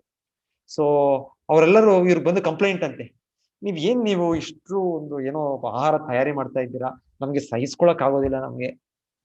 ಸೊ ಏನು ಅದು ಆಹಾರ ಅಂದ್ರೆ, ಯಾಕಂದ್ರೆ ದೇವರಿಗೆ ಎಲ್ಲವೂ ಭಗವಂತನಿಗೆ ತುಪ್ಪದಲ್ಲಿ ಅವನಿಗೆ ತಯಾರಿ ಮಾಡಿ ಆಹಾರವನ್ನು ಅರ್ಪಣೆ ಮಾಡ್ತೀವಿ, ಫಸ್ಟ್ ಕ್ಲಾಸ್. ಅದು ತುಂಬಾ ಇದಾಗಿ ಆಹಾರವನ್ನು ಶುದ್ಧದಲ್ಲಿ ಮಾಡೋದು ಭಗವಂತನಿಗೆ. ಸೊ ಇದು ಅವರಿಗೆ ಆ ವಾಸನೆ ಹಿಡಿಲಿಕ್ಕೆ ಆಗೋದಿಲ್ಲ. ಅಯ್ಯೋ, ಇದೇನು ತುಪ್ಪದಲ್ಲಿ ಇಷ್ಟು ಒಂದು ವಾಸನೆ, ಇಷ್ಟು ಕೆಟ್ಟ ವಾಸನೆ. ಅವ್ರಿಗೆ ತುಪ್ಪದ ತಯಾರಿ ಮಾಡಿ ಆಹಾರ ತುಂಬಾ ಕೆಟ್ಟ ವಾಸನೆ ರೀತಿಯಲ್ಲಿ ಅನುಭವ ಆಗ್ತಾ ಇದೆ ಅಲ್ಲಿರುವ ಸುತ್ತಮುತ್ತ ಜನರು, ಅಲ್ಲಿ ಬರ್ಮಾ ರಂಗೂನ್ ಜನರು. ಆದರೆ ಅವರದ್ದು ಒಂದು ಫೇವರೈಟ್ ಡಿಶ್ ಅಂತೆ, ಅವ್ರದ್ದು ಸ್ಪೆಷಲ್ ಅಂದ್ರೆ, ಅವ್ರ ಮನೆಯಲ್ಲಿ ಪ್ರತಿಯೊಬ್ಬರು ಏನ್ ಮಾಡ್ತಾರಂತೆ, ಮನೆ ಹೊರಗೆ ಒಂದು ದೊಡ್ಡ ಒಂದು ಇದಿಡ್ತಾರಂತೆ, ಅದೇನೋ ಒಂದು ಮಡಿಕೆ ತರ ಏನೋ ಇರುತ್ತಂತೆ. ಸೊ ಅಲ್ಲಿ ಪ್ರತಿಯೊಬ್ಬರು ಮನೆಯಲ್ಲಿ ಏನು ಸಾಯುತ್ತೆ, ಒಂದು ಜಿರಳೆ, ಒಂದು ಇಲಿ, ಇನ್ನೊಂದು ನಾಯಿ, ಇನ್ನೊಂದು ಬೆಕ್ಕು, ಏನೇನು ಅಕ್ಕಪಕ್ಕದೆಲ್ಲ ಸೇರುತ್ತೆ, ಅದನ್ನೆಲ್ಲ ದೊಡ್ಡ ಒಂದು ಮಡಿಕೆಯಲ್ಲಿ ಹಾಕಿರೋದಂತೆ. ಎಲ್ಲರ ಮನೆಯಲ್ಲೂ ಅದೊಂದು ಅಭ್ಯಾಸಗಳು. ಇದಾಗಿ ಅದು ಎಷ್ಟೋ ವರ್ಷಗಳ ನಂತರ ಅದೆಲ್ಲ ಸತ್ತ ಪ್ರಾಣಿಗಳ ಇದೆಲ್ಲ ಏನಿದಾಗಿರುತ್ತೆ ಅದು ಜ್ಯೂಸ್ ಆಗ್ಬಿಡುತ್ತೆ. ಅದು ಫರ್ಮೆಂಟೇಶನ್ ಆಗಿ ಇನ್ನೊಂದಾಗಿ ಎಲ್ಲ ಅದು ಜ್ಯೂಸ್ ಆಗ್ಬಿಡುತ್ತೆ. ಯಾವತ್ತೋ ಒಂದು ದಿವಸ ಇವರು ಎಲ್ಲರೂ ಸೇರಿ ಒಂದು ಹಬ್ಬ ಅಂತ ಆಚರಣೆ ಮಾಡೋದಂತೆ. ಅವ್ರದ್ದು ಎಲ್ಲರದ್ದು ಆಚರಣೆಗಳಿರುತ್ತೆ. ಆ ಹಬ್ಬದಲ್ಲಿ ಇದರಿಂದ ತಯಾರು ಮಾಡಿದ ಜ್ಯೂಸ್, ನಾಫಿ ಅಂತ ಅದ್ರ ಹೆಸರಂತೆ, ಎಲ್ಲರೂ ಸೇರಿ ಕುಡಿಯೋದಂತೆ. ಅದೇ ಅವ್ರಿಗೆ ಆನಂದಕರವಾದ. ಸೊ ಅಷ್ಟು ಒಂದು ಇದಾಗಿರೋದು ಯಾವ ಪದ ಇದು, ಯಾರೋ ಸತ್ತ ಹೆಣದ ಒಂದು ಇದು, ಅದನ್ನ ಅವರು ಜ್ಯೂಸ್ ಅಂತ ಮಾಡ್ಕೊಂಡು ಎಲ್ಲರೂ ಕುಡಿಯೋದು. ಸೊ ಅದು ಅವ್ರಿಗೆ ಲೈಕ್ ಆಗುತ್ತೆ. ಆದ್ರೆ ಭಗವಂತನಿಗೆ ಅದು ಅಷ್ಟು ಇದರಲ್ಲಿ ಮಾಡೋ ಒಂದು ತುಪ್ಪದಲ್ಲಿ ಮಾಡೋ ಪದಾರ್ಥಗಳು ಆ ವಾಸನೆ ಅವ್ರಿಗೆ ಸಹಿಸ್ಲಿಕ್ಕೆ ಆಗುತ್ತೆ. ಸೊ ಹೇಳ್ತಾರೆ, ಈ ರೀತಿ ಗುಣಗಳು ಯಾವ ಬೆಳೆಸ್ತಾರೋ ಜನರು ಆ ರೀತಿಯಲ್ಲಿ ಆಕರ್ಷಿಸ್ತಾರೆ. ಸತ್ವಗುಣ, ರಜೋಗುಣ, ತಮೋಗುಣ ಈ ರೀತಿಯಲ್ಲಿ ನಮಗೆ ಕೆಲಸ ಮಾಡುತ್ತೆ. ಸೊ ಇಲ್ಲಿ ಅದು ತೋರಿಸ್ತಾ ಇರೋದು. ಸೊ ನಾನು ಕೂಡ ಒಂದು ಸಮಯದಲ್ಲಿ ತಮೋಗುಣ ಪದಾರ್ಥಗಳು ನಾನು ಸೇವನೆ ಮಾಡ್ತಾ ಇದ್ದೆ. ಸೊ ಸೇವನೆ ಮಾಡೋ ಸಮಯದಲ್ಲಿ ಅದೇ ಸರಿ ಅನಿಸ್ತಾ ಇತ್ತು. ಸೊ ಈಗ ಒಂದು ಕಾಲ ಸಮಯದಲ್ಲಿ ಒಂದು ಭಕ್ತರು, ಒಂದು ಒಳ್ಳೆ ಸಂಘದ ಸ್ನೇಹಿತರ ಒಂದು ಪ್ರಭಾವದಲ್ಲಿ ಆವಾಗ ಒಂದು ಸಮಯದಲ್ಲಿ ಓ ಇಲ್ಲ ಇಲ್ಲ ಇಲ್ಲ ಇದು ಅರ್ಥ ಮಾಡ್ಕೊಳ್ಬೇಕಿದೆ. ಹೇಗಿರುತ್ತೆ ಅಂದ್ರೆ ನಮಗೆ ಒಮ್ಮೆ ನಾವು ಮಾಡೋದೇ ಸರಿ ಅನ್ಸುತ್ತೆ. ಬೇರೆಯವರು ಹೇಳಿದ್ರು ಕೂಡ ನಮಗೆ ನಾವು ಮಾಡೋದು ಏನೋ ಒಂದು ಕಾರಣ ಕೊಟ್ಕೊಂಡು ಅದೇ ಸರಿ ಅನ್ಸುತ್ತೆ. ಇಲ್ಲ, ನಾವು ಪ್ರತಿಯೊಂದು ಕೂಡ ಭಗವಂತನ ಏನ್ ಹೇಳ್ತಾನೆ ಗೀತೆಯಲ್ಲಿ, ಅದರಿಂದ ಮೂಲಕ ನಾವು ನೋಡ್ಬೇಕು. ಶಾಸ್ತ್ರ ಚಕ್ಷುಷು ಅಂದ್ರೆ ಶಾಸ್ತ್ರ ಏನ್ ಹೇಳುತ್ತೆ ಅದರ ಒಂದು ಕಣ್ಣುಗಳಿಂದ ನೋಡ್ಬೇಕು. ನಮ್ಮ ಕಣ್ಣುಗಳು ಹೇಗೆ ಅಂದ್ರೆ ಒಂದು ಕೆಂಪು ಗ್ಲಾಸ್ ಹಾಕೊಂಡ್ಬಿಟ್ರೆ ಎಲ್ಲ ಕೆಂಪೇ ಕಾಣುತ್ತೆ ನಮ್ಗೆ, ಇಲ್ಲ ಒಂದು ಹಸಿರು ಗ್ಲಾಸ್ ಹಾಕಿದ್ರೆ ಹಸಿರೇ ಕಾಣುತ್ತೆ. ಸೊ ಆ ರೀತಿಯಲ್ಲಿ ನಾವು ಯಾವ ಗುಣದಲ್ಲಿದ್ದೇವೆ, ಸತ್ವ ರಜಸ್ಸು ತಮಸ್ಸು ಅನ್ನೋದು ಆ ಪ್ರಭಾವದ ಮೇಲೆ ನಮ್ಮ ಆಲೋಚನೆ, ನಮ್ಮ ನಂಬಿಕೆ, ನಮ್ಮ ಆಚರಣೆ. ಸೊ ಈ ರೀತಿಯಲ್ಲಿ ನಾವು ಸತ್ವಗುಣಕ್ಕೆ ಬರೋ ಪ್ರಯತ್ನ ಮಾಡಿ ಅಲ್ಲಿ ಬಂದಾಗ ನಮಗೆ ಎಲ್ಲವೂ ಕೂಡ ಸ್ಪಷ್ಟವಾಗಿ ಗೊತ್ತಾಗುತ್ತೆ. ಇಲ್ಲ ಇದು ಸರಿ, ಇದು ತಪ್ಪು, ಇದು ಪುಣ್ಯ, ಇದು ಪಾಪ, ಇದು ಮಾಡ್ಬೇಕು, ಇದು ಮಾಡಬಾರ್ದು. ಇಲ್ಲ ಅಂದ್ರೆ ತಮಗುಣ ಅಂದ್ರೆ ಹೇಗೆ ಕೆಲಸ ಮಾಡುತ್ತೆ ನಮ್ಗೆ ಅಂದ್ರೆ ಯಾವ್ದು ಸರಿ ಇಲ್ಲೋ ಅದೇ ಸರಿ ಅನ್ಸುತ್ತೆ ನಮ್ಗೆ. ತಮಗುಣ ಪ್ರಭಾವ ಹಾಗೆ ಅದು. ಸೊ ಹಾಗೆ ಎನಿವೆ, ಸೊ ಇದು ಆಹಾರದ ಬಗ್ಗೆ ಭಗವಂತನ 3 ರೀತಿಯ ಆಹಾರ. ಸೊ ಎಷ್ಟೇ ಇದ್ರೂ ಸತ್ವಗುಣಕ್ಕಿಂತ ಆ ಸತ್ವಗುಣ ಆಹಾರವನ್ನು ಭಗವಂತನಿಗೆ ಅರ್ಪಿಸಬೇಕು. ಅದನ್ನು ಪ್ರಸಾದ ರೂಪವಾಗಿ ನಾವು ಸ್ವೀಕರಿಸಬೇಕು. ಅದು ಮುಖ್ಯವಾದ. ಕೇವಲ ಸಾತ್ವಿಕ ಆಹಾರ ತಗೊಳ್ಳೋದು ಅದು ದೊಡ್ಡ ವಿಷಯ ಅಂತಾನೆ ಅಲ್ಲ. ಯಾಕಂದ್ರೆ ಎಷ್ಟೋ ಜನ ಜೀವಿಗಳಿದ್ದಾರೆ, ಅವರು ಸಾತ್ವಿಕ ಆಹಾರವನ್ನೇ ತಗೊಳ್ತಾ ಇದ್ದಾರೆ. ಎಷ್ಟೋ ವೆಜಿಟೇರಿಯನ್ ಜೀವಿಗಳು ಇದ್ದಾರೆ ಇದರಲ್ಲಿ, ಆದ್ರೆ ಅವರು ಪ್ರಾಣಿಗಳು. ಎಷ್ಟೋ ಜೀವಿಗಳಿದ್ದಾರೆ. ಸೊ ಅದೇನು ಹೆಚ್ಚಲ್ಲ, ಕೇವಲ ವೆಜಿಟೇರಿಯನ್ಗಳು ಹೆಚ್ಚಲ್ಲ. ಆ ಫುಡ್ ಆಹಾರವನ್ನು ಕೂಡ ಭಗವಂತನಿಗೆ ಅರ್ಪಣೆ ಮಾಡಿ, ಶ್ರೀಕೃಷ್ಣನಿಗೆ ನೈವೇದ್ಯ ಮಾಡಿ ಮತ್ತೆ ಸ್ವೀಕರಿಸಬೇಕು. ಕೃಷ್ಣ ಸ್ಪಷ್ಟವಾಗಿ ನಮಗೆ 3ನೇ ಅಧ್ಯಾಯದಲ್ಲಿ ಪ್ರಾರಂಭವಾಗಿ ಇದೇ ಹೇಳಿದ್ದು. ಯಜ್ಞಶಿಷ್ಟಾಶಿನಾಸಂತ ಮುಚ್ಯಂತೆ ಸರ್ವ ಕಿಲ್ಬಿಷೆ ಭುಂಜತೇತು ಅಗಂ ಪಾಪ ಏ ಪಚಂತಿ ಆತ್ಮ ಕಾರಣ. ಸೊ ಕೃಷ್ಣ ಸ್ಪಷ್ಟವಾಗಿ ಹೇಳಿದ್ದು, ಯಾರಾದ್ರೂ ಯಜ್ಞ ಭಗವಂತನಿಗೆ ಅರ್ಪಣೆ ಮಾಡದೆ ಅವ್ರ ಆಹಾರ ಸ್ವೀಕರಿಸಿದ್ರೆ ಅವರು ಆ ಒಂದು ಪ್ರತಿಯೊಂದು ತುತ್ತು ಅವ್ರು ತಿನ್ನೋದು ಅವ್ರ ಪಾಪವನ್ನೇ ಸ್ವೀಕರಿಸ್ತಾ ಇದ್ದಾರೆ ಅಂತ. ಯಾಕಂದ್ರೆ ನಮ್ಮದೆಲ್ಲ ಯಾವುದು ಕೂಡ ಎಲ್ಲವೂ ಕೃಷ್ಣನಿಗೆ ಸೇರಿದ್ದು. ಸೊ ನಾವಿದು ಕೃಷ್ಣನಿಗೆ ಅರ್ಪಣೆ ಮಾಡಿ, ಕೃಷ್ಣನೇ ನೀನು ಕೃತಜ್ಞತೆ ತೋರಿಸಿ ಕೃಷ್ಣನಿಗೆ ನಾವು ಅವನಿಗೆ ಅರ್ಪಣೆ ಮಾಡಿ ತಗೊಳ್ಬೇಕು. ಸೊ ಪತ್ರಂ ಪುಷ್ಪಂ ಫಲಂ ತೋಯಂ ಯೋಮೇ ಭಕ್ತಿಯ ಪ್ರಯಚ್ಛತಿ. ಕೃಷ್ಣ ನಮಗೆ 9ನೇ ಅಧ್ಯಾಯದಲ್ಲಿ ಕೂಡ ಹೇಳಿದ್ದು, ಈ ಏನು ಆಹಾರವನ್ನು ತಗೊಂಡು ಕೂಡ ಕೃಷ್ಣನಿಗೆ ಅರ್ಪಿಸಿ ತಗೊಳ್ಬೇಕು. ಇದು ಒಂದು ನಾಗರಿಕತೆ, ಇದೊಂದು ನಮ್ಮ ಜೀವನ. ಸೊ ಈ ರೀತಿಯಲ್ಲಿ ಪ್ರತಿಯೊಬ್ಬರು ಈ ಒಂದು ಅಭ್ಯಾಸವನ್ನು ಮಾಡಬೇಕು. ನಾವು ತಯಾರಿ ಮಾಡಿ ಆಹಾರವನ್ನು ಮೊದಲಿಗೆ ಕೃಷ್ಣನಿಗೆ ಅರ್ಪಣೆ ಮಾಡಿ ನಂತರ ನಾವು ಇದನ್ನು ಸ್ವೀಕರಿಸಬೇಕು. ಇದನ್ನೋದು ತುಂಬಾ ಮುಖ್ಯವಾದ ಇದು ಆಧ್ಯಾತ್ಮಿಕ ಒಂದು ಅಭ್ಯಾಸ. ಇದು ಚಿಕ್ಕ ಅಭ್ಯಾಸ ಅನ್ಸುತ್ತೆ, ಆದ್ರೆ ನಾವೇ ನೋಡ್ಬೋದು ನಮ್ಮ ನಡವಳಿಕೆ, ನಮ್ಮ ಗುಣಗಳು ಎಷ್ಟು ಬದಲಾಗುತ್ತೆ ಅಂತ ನಾವು ಈ ಒಂದು ಚಿಕ್ಕ ಅಭ್ಯಾಸದಿಂದ ನಾವು ನೋಡ್ಬೋದು. ನಾವು ಇನ್ನ ಪದ್ಮಪುರಾಣ ಏನ್ ಹೇಳುತ್ತೆ ಇನ್ನ ಅಂದ್ರೆ ಕೃಷ್ಣನ ವಿಷಯ ಅರ್ಥ ಮಾಡ್ಕೊಳಕ್ಕೆ ಆಗಲ್ಲ ಅಂತ ಹೇಳುತ್ತೆ. ನಮ್ಮ ಈ ಮೊಂಡು ಇಂದ್ರಿಯಗಳು ನಾವೇನ್ ಹೇಳ್ತೀವಿ, ನಮ್ಮ ಕಣ್ಣುಗಳು, ಕಿವಿಗಳು, ಇದ್ರ ಮೂಲಕ ನಾವು ಜ್ಞಾನ ಪಡೆಯಕ್ಕೆ ಪ್ರಯತ್ನ ಪಡ್ತಾ ಇದೀವಿ, ನಮ್ಗೆ ಸಾಧ್ಯ ಇಲ್ಲ ಅಂತ ಹೇಳುತ್ತೆ. ಆದ್ರೆ ಕೃಷ್ಣನಿಗೆ ಈ ನಾಲಿಗೆಯಿಂದ ಶುರು ಮಾಡ್ತಾ ಸೇವೆ ಮಾಡಿದ್ರೆ ಅರ್ಥ ಆಗುತ್ತೆ ಅಂತ ಅಲ್ಲಿ ಪದ್ಮಪುರಾಣದ ಒಂದು ಮಾತಿದೆ. ಅತಃ ಶ್ರೀಕೃಷ್ಣ ನಾಮಾದಿ ನಭವೇದ್ ಗ್ರಾಹ್ಯಂ ಇಂದ್ರಿಯೇ ಸೇವೋನ್ಮುಖೇ ಹಿ ಜಿವ್ವಾದೌ ಸ್ವಯಮೇವ ಸ್ಫುರತ್ಯದಃ. ಅಂದ್ರೆ ಕೃಷ್ಣನ ನಾಮ, ಕೃಷ್ಣನ ರೂಪ, ಕೃಷ್ಣನ ಲೀಲೆಗಳು ನಮ್ಗೆ ಅರ್ಥ ಆಗೋದಿಲ್ಲಂತೆ. ಆದ್ರೆ ಅರ್ಥ ಆಗೋದಕ್ಕೆ ವಿಧಾನ ಅಂದ್ರೆ ಕೃಷ್ಣನಿಗೆ ಸೇವೆ ಮಾಡ್ಬೇಕು. ಆ ಸೇವೆ ಎಲ್ಲಿಂದ ಪ್ರಾರಂಭ ಆಗುತ್ತೆ? ಜಿವ್ವ ನಮ್ಮ ನಾಲಿಗೆಯಿಂದ ಶುರು ಆಗುತ್ತೆ. ಅದಕ್ಕೆ ಅದು ಅಷ್ಟು ಮುಖ್ಯವಾದದ್ದು. ನಾಲಿಗೆಯಿಂದ ನಾವು ಭಗವಂತ ನಾಮವನ್ನು ಉಚ್ಚರಿಸಬೇಕು. ಹರೇ ಕೃಷ್ಣ ಕೃಷ್ಣ ಕೃಷ್ಣ ಹರೇ ಹರೇ, ಹರೇ ರಾಮ ರಾಮ ರಾಮ ಹರೇ. ಸೊ ನಾವು ಭಗವಂತ ನಾಮವನ್ನು ಹೇಳ್ಬೇಕು. ಹಾಗೆಯೇ ನಾವು ನಾಲಿಗೆಯ ಮೂಲಕ ರುಚಿಯಾದ ಪದಾರ್ಥವನ್ನು ತಗೊಳ್ತೇವೆ. ಇದನ್ನು ಭಗವಂತನಿಗೆ ಅರ್ಪಣೆ ಮಾಡಿದ ಆಹಾರ ಪ್ರಸಾದವನ್ನು ಸ್ವೀಕರಿಸಬೇಕು. ಪ್ರಸಾದೇ ಸರ್ವ ದುಃಖಾನಾಂ ಆನಿರಸ್ಯೋಪಜಾಯತೆ. ಸೊ ಇದರ ಮೂಲಕ ಹೇಳ್ತಾರೆ ನಮ್ಮ ಇಂದ್ರಿಯಗಳು ಪರಿಶುದ್ಧವಾಗುತ್ತೆ, ಮತ್ತೆ ನಮಗೆ ಈ ಮಾರ್ಗದ ಸೇವೆಯಿಂದ ಭಗವಂತನ ವಿಷಯವು ಕೂಡ ಯಥಾರ್ಥ ನಮಗೆ ತಿಳಿಯುತ್ತೆ ಅಂತ ಹೇಳಿದೆ. ಸೊ ಇದರ ನಂತರ ಭಗವಂತನು ಆಹಾರದ ವಿಷಯದ ನಂತರ ಯಜ್ಞಗಳು. ಸೊ ಹಿಂದೆ ಯಜ್ಞಗಳು ಇರ್ತಾ ಇತ್ತು. ಆ ಹೋಮ ಕುಂಡದಲ್ಲಿ ಯಾಜ್ಞಿಕ ಬ್ರಾಹ್ಮಣರು ಅಷ್ಟು ಮಂತ್ರೋಚ್ಚಾರಣೆ, ಅಷ್ಟು ಸ್ಪಷ್ಟವಾಗಿ ಅವರು ಅಭ್ಯಾಸ ಮಾಡಿ ಮನಸ್ಸು ಇಂದ್ರಿಯಗಳು ನಿಗ್ರಹಿಸಿ ಅವ್ರು ಮಾಡೋ ಒಂದು ಇದರಲ್ಲಿ ಅಲ್ಲಿ ದೇವತೆಗಳು ಬರ್ತಾ ಇದ್ರು, ಭಗವಂತನೇ ಆಹ್ವಾನತರಾಗಿ ಬರ್ತಾ ಇದ್ದು ಅವರು ಸ್ವೀಕಾರ ಮಾಡ್ತಾ ಇದ್ದು ಕಾರ್ಯಗಳು. ಆದ್ರೆ ಈಗ ನಾವು ಕಲಿಯುಗದಲ್ಲಿ ಆ ರೀತಿ ಯಜ್ಞಗಳ ಆಚರಣೆ ಮಾಡ್ಲಿಕ್ಕೆ ನಮಗೆ ಸಾಮರ್ಥ್ಯ ಇಲ್ಲ. ಅಷ್ಟು ಹಣ, ಅಷ್ಟು ಧಾನ್ಯಗಳು, ಅಷ್ಟು ತುಪ್ಪ ಇದೆಲ್ಲ ಆಗೋದಿಲ್ಲ ಇದು ಆಚರಣೆ. ಆದ್ರೂ ಕೂಡ ಈ ಉದ್ದೇಶ ಏನು ಅಂದ್ರೆ ಯಾವ ಭೌತಿಕ ಲಾಭ ಇಲ್ಲದೆ ಮಾಡೋದು ಸತ್ವಗುಣದಲ್ಲಿ ಯಜ್ಞ. ರಾಜಸಿಕವಾದ್ದು ಯಾವ್ದು ಭೌತಿಕ ಲಾಭಕ್ಕೆ ಅಪೇಕ್ಷೆ ಪಟ್ಟು, ತಾಮಸಿಕ ಅಂದ್ರೆ ಯಜ್ಞ ಆಚರಣೆ ಶಾಸ್ತ್ರದ ಅನುಸರಣೆ ಇಲ್ಲದೆ ನಾವೇ ಕಲ್ಪಿಸಿಕೊಂಡು ಮಾಡೋದು. ಸೊ ಆ ರೀತಿಯಲ್ಲಿ ಇಲ್ಲಿ ಯಜ್ಞಗಳಲ್ಲಿ ಧರ್ಮಗ್ರಂಥಗಳ ಆದೇಶಕ್ಕೆ ಅನುಗುಣವಾಗಿ ಕರ್ತವ್ಯ ದೃಷ್ಟಿಯಿಂದ ಫಲಾಪೇಕ್ಷೆ ಇಲ್ಲದವರು ಮಾಡುವ ಯಜ್ಞವು ಸಾತ್ವಿಕವಾದದ್ದು. ಸೊ ಈಗ ಕಲಿಯುಗಕ್ಕೆ ನಾವು ಮಾಡ್ಬೇಕಾದದ್ದು ಯಜ್ಞ, ಸಂಕೀರ್ತನ ಯಜ್ಞ, ಭಗವಂತನ ನಾಮ ಜಪ ಯಜ್ಞ, ಈ ರೀತಿ ಯಜ್ಞವನ್ನು ಆಚರಿಸ್ಬೇಕು ಕಲಿಯುಗಕ್ಕೆ. ತ್ರೇತಾಯ ಮೆಜುತೋಮುಖೆ, ತ್ರೇತಾಯುಗದಲ್ಲಿ ಈ ಯಜ್ಞ ನಾವು ಯೋಮಕುಂಡದ ಯಜ್ಞ ಮಾಡ್ಬೋದಾಗಿತ್ತು. ಆದ್ರೆ ಈಗ ನಮ್ಗೆ ಅದರ ಅಗತ್ಯ ಇಲ್ಲ. ನಾವು ಇಲ್ಲಿ ಯಜ್ಞ ಅಂದ್ರೆ ಜಪ ಯಜ್ಞ, ಸಂಕೀರ್ತನ ಯಜ್ಞ ಮಾಡ್ಬೇಕು. ರಾಜಸ ಗುಣದಲ್ಲಿ ಮಾಡುವ ಯಜ್ಞ ಐಹಿಕ ಲಾಭಕ್ಕಾಗಿ ಅಥವಾ ಅಹಂಕಾರದಿಂದಾಗಿ ಮಾಡುವ ಯಜ್ಞವು ರಾಜಸವೆಂದು ತಿಳಿದುಕೋ.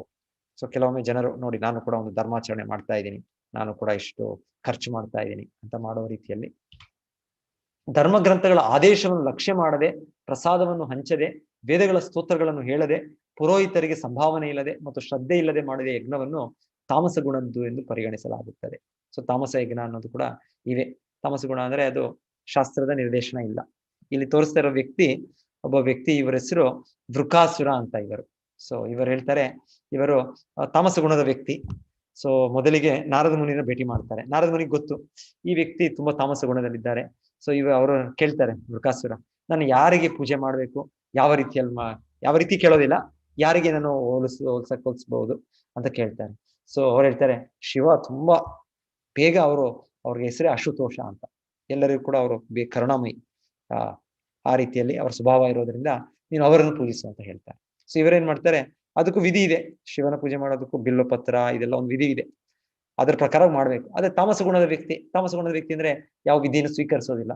ಸೊ ಏನ್ ಮಾಡ್ತಾರೆ, ಇಲ್ಲಿ ನೋಡ್ತಾ ಇರೋದು ಒಂದು ಬೆಂಕಿಯನ್ನು ಅವರು ಹಚ್ಚಿ ಅವರ ದೇಹದ ಮಾಂಸ, ಅವ್ರ ಚರ್ಮವನ್ನು ತೆಗೆಯೋದು, ಮಾಂಸವನ್ನು ಅದರಲ್ಲಿ ಹಾಕೋದು.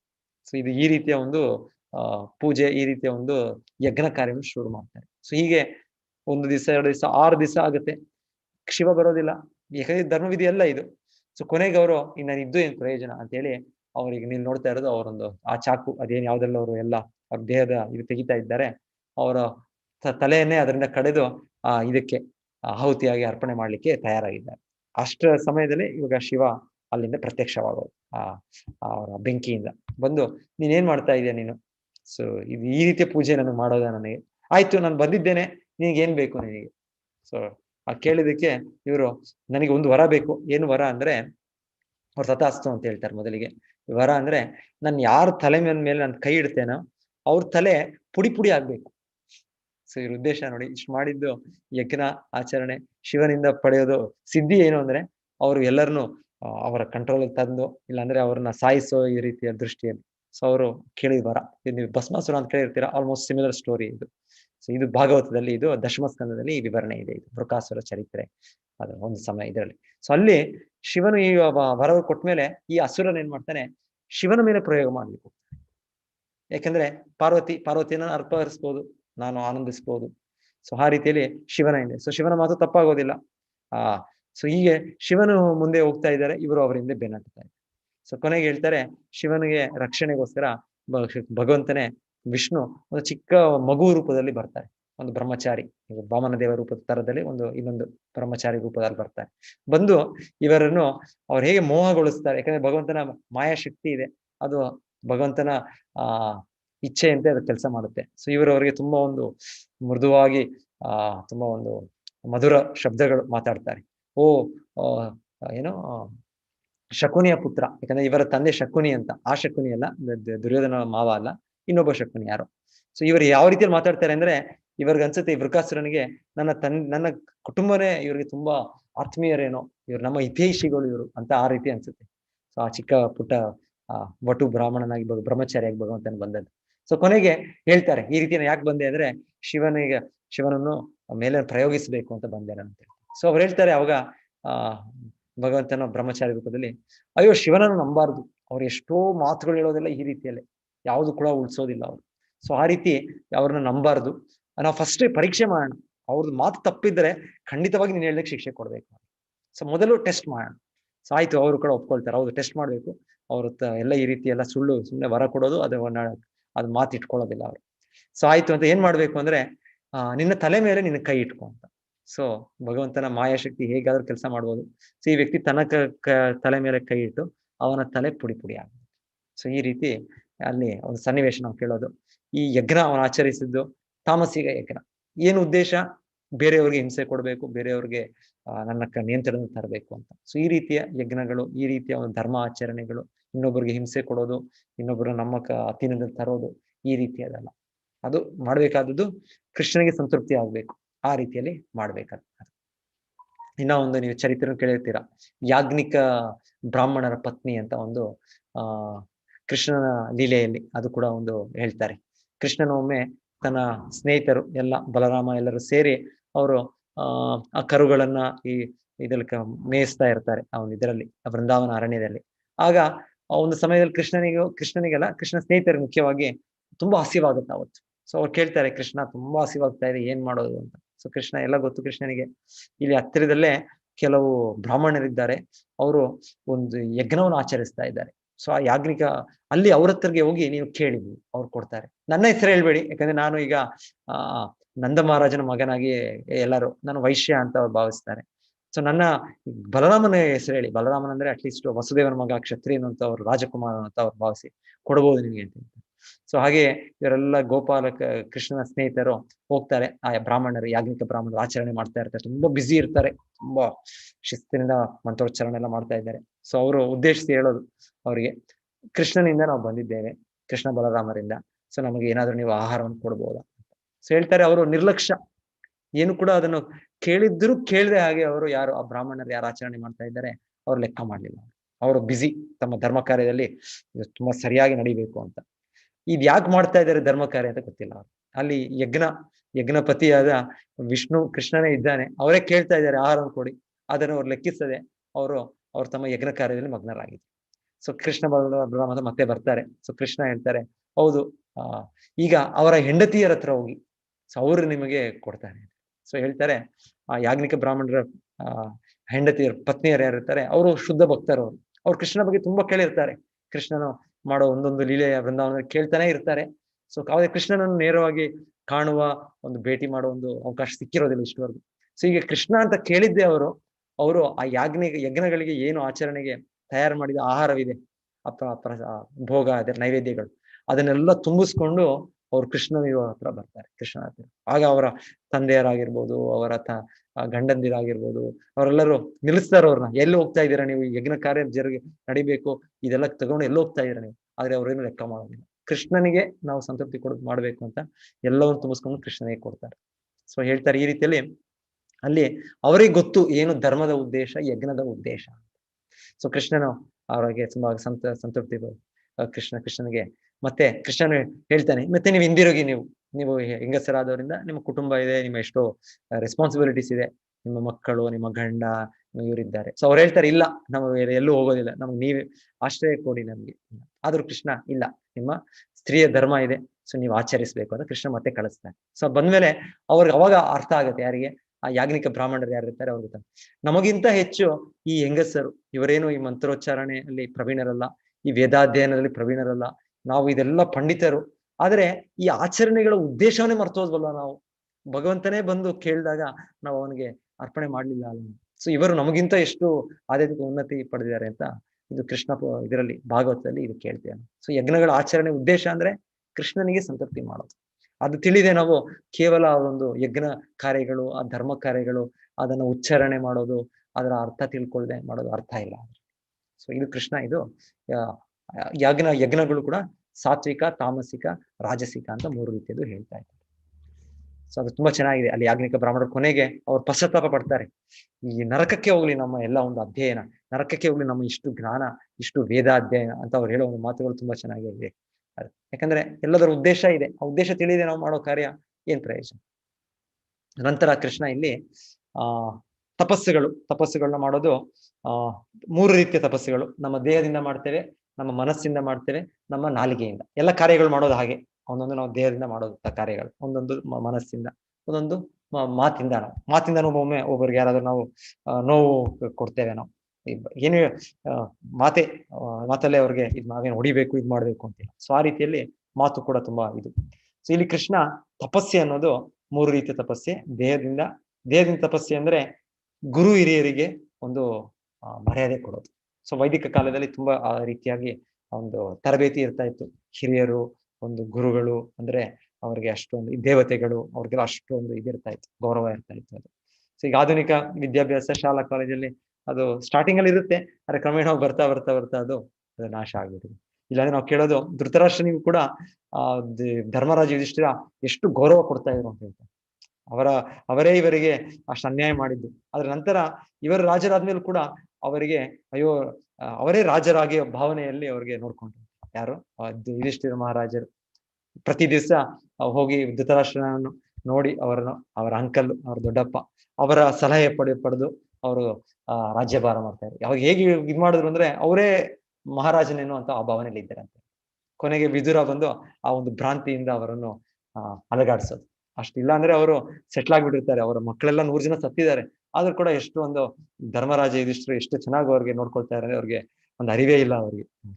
ಸೊ ಹೇಳ್ತಾರೆ ಈ ರೀತಿ ಅವರ ಒಂದು ನಡವಳಿಕೆ ಹೇಳ್ತಾರೆ. ಇದೊಂದು ದೇಹದಲ್ಲಿ ಮಾಡೋ ತಪಸ್ಸೆ. ಏನದು?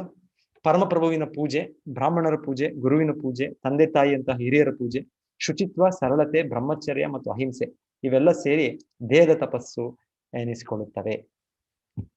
ಹಾಗೆ ಸತ್ಯವಾದ, ಸಂತೋಷಕರವಾದ, ಹಿತವಾದ ಮತ್ತು ಇತರರ ಮನಸ್ಸನ್ನು ಕಲಕದ ಮಾತುಗಳನ್ನಾಡುವುದು, ಕ್ರಮ ತಪ್ಪದೆ ವೇದ ಸಾಹಿತ್ಯವನ್ನು ವಾಚನ ಮಾಡುವುದು ಇವೆಲ್ಲ ಸೇರಿ ಮಾತಿನ ತಪಸ್ಸಾಗುತ್ತದೆ. ಮಾತು ಕೂಡ ಅದು ಇದು ಅನಾವಶ್ಯಕವಾದ ವಿಷಯಗಳನ್ನು ಮಾತಾಡೋದಾಗ್ಬೋದು, ಇಲ್ಲಾಂದ್ರೆ ಚರ್ಚೆ ಮಾಡಬಹುದು. ಇದನ್ನ ಮಾಡೋ ಬದಲು ಭಗವಂತನ ಸಂಬಂಧದಲ್ಲಿರುವ ಭಗವಂತನ ನಾಮವನ್ನು ಹೇಳೋದು, ಭಗವಂತನ ವಿಷಯಗಳನ್ನ ಚರ್ಚೆ ಮಾಡೋದು, ಈ ರೀತಿಯಾಗಿ ನಮ್ಮ ತಪಸ್ಸೆಯನ್ನು ಮಾಡಬೇಕು. ಅದೇ ರೀತಿಯಲ್ಲಿ ಮನಸ್ಸಿನ ತಪಸ್ಸೆ ಅಂದ್ರೆ ಮನಸ್ಸಿನ ಪ್ರಸಾದತೆ, ಸರಳತೆ, ಮೌನ, ಆತ್ಮ ಸಂಯಮ ಮತ್ತು ಅಸ್ತಿತ್ವದ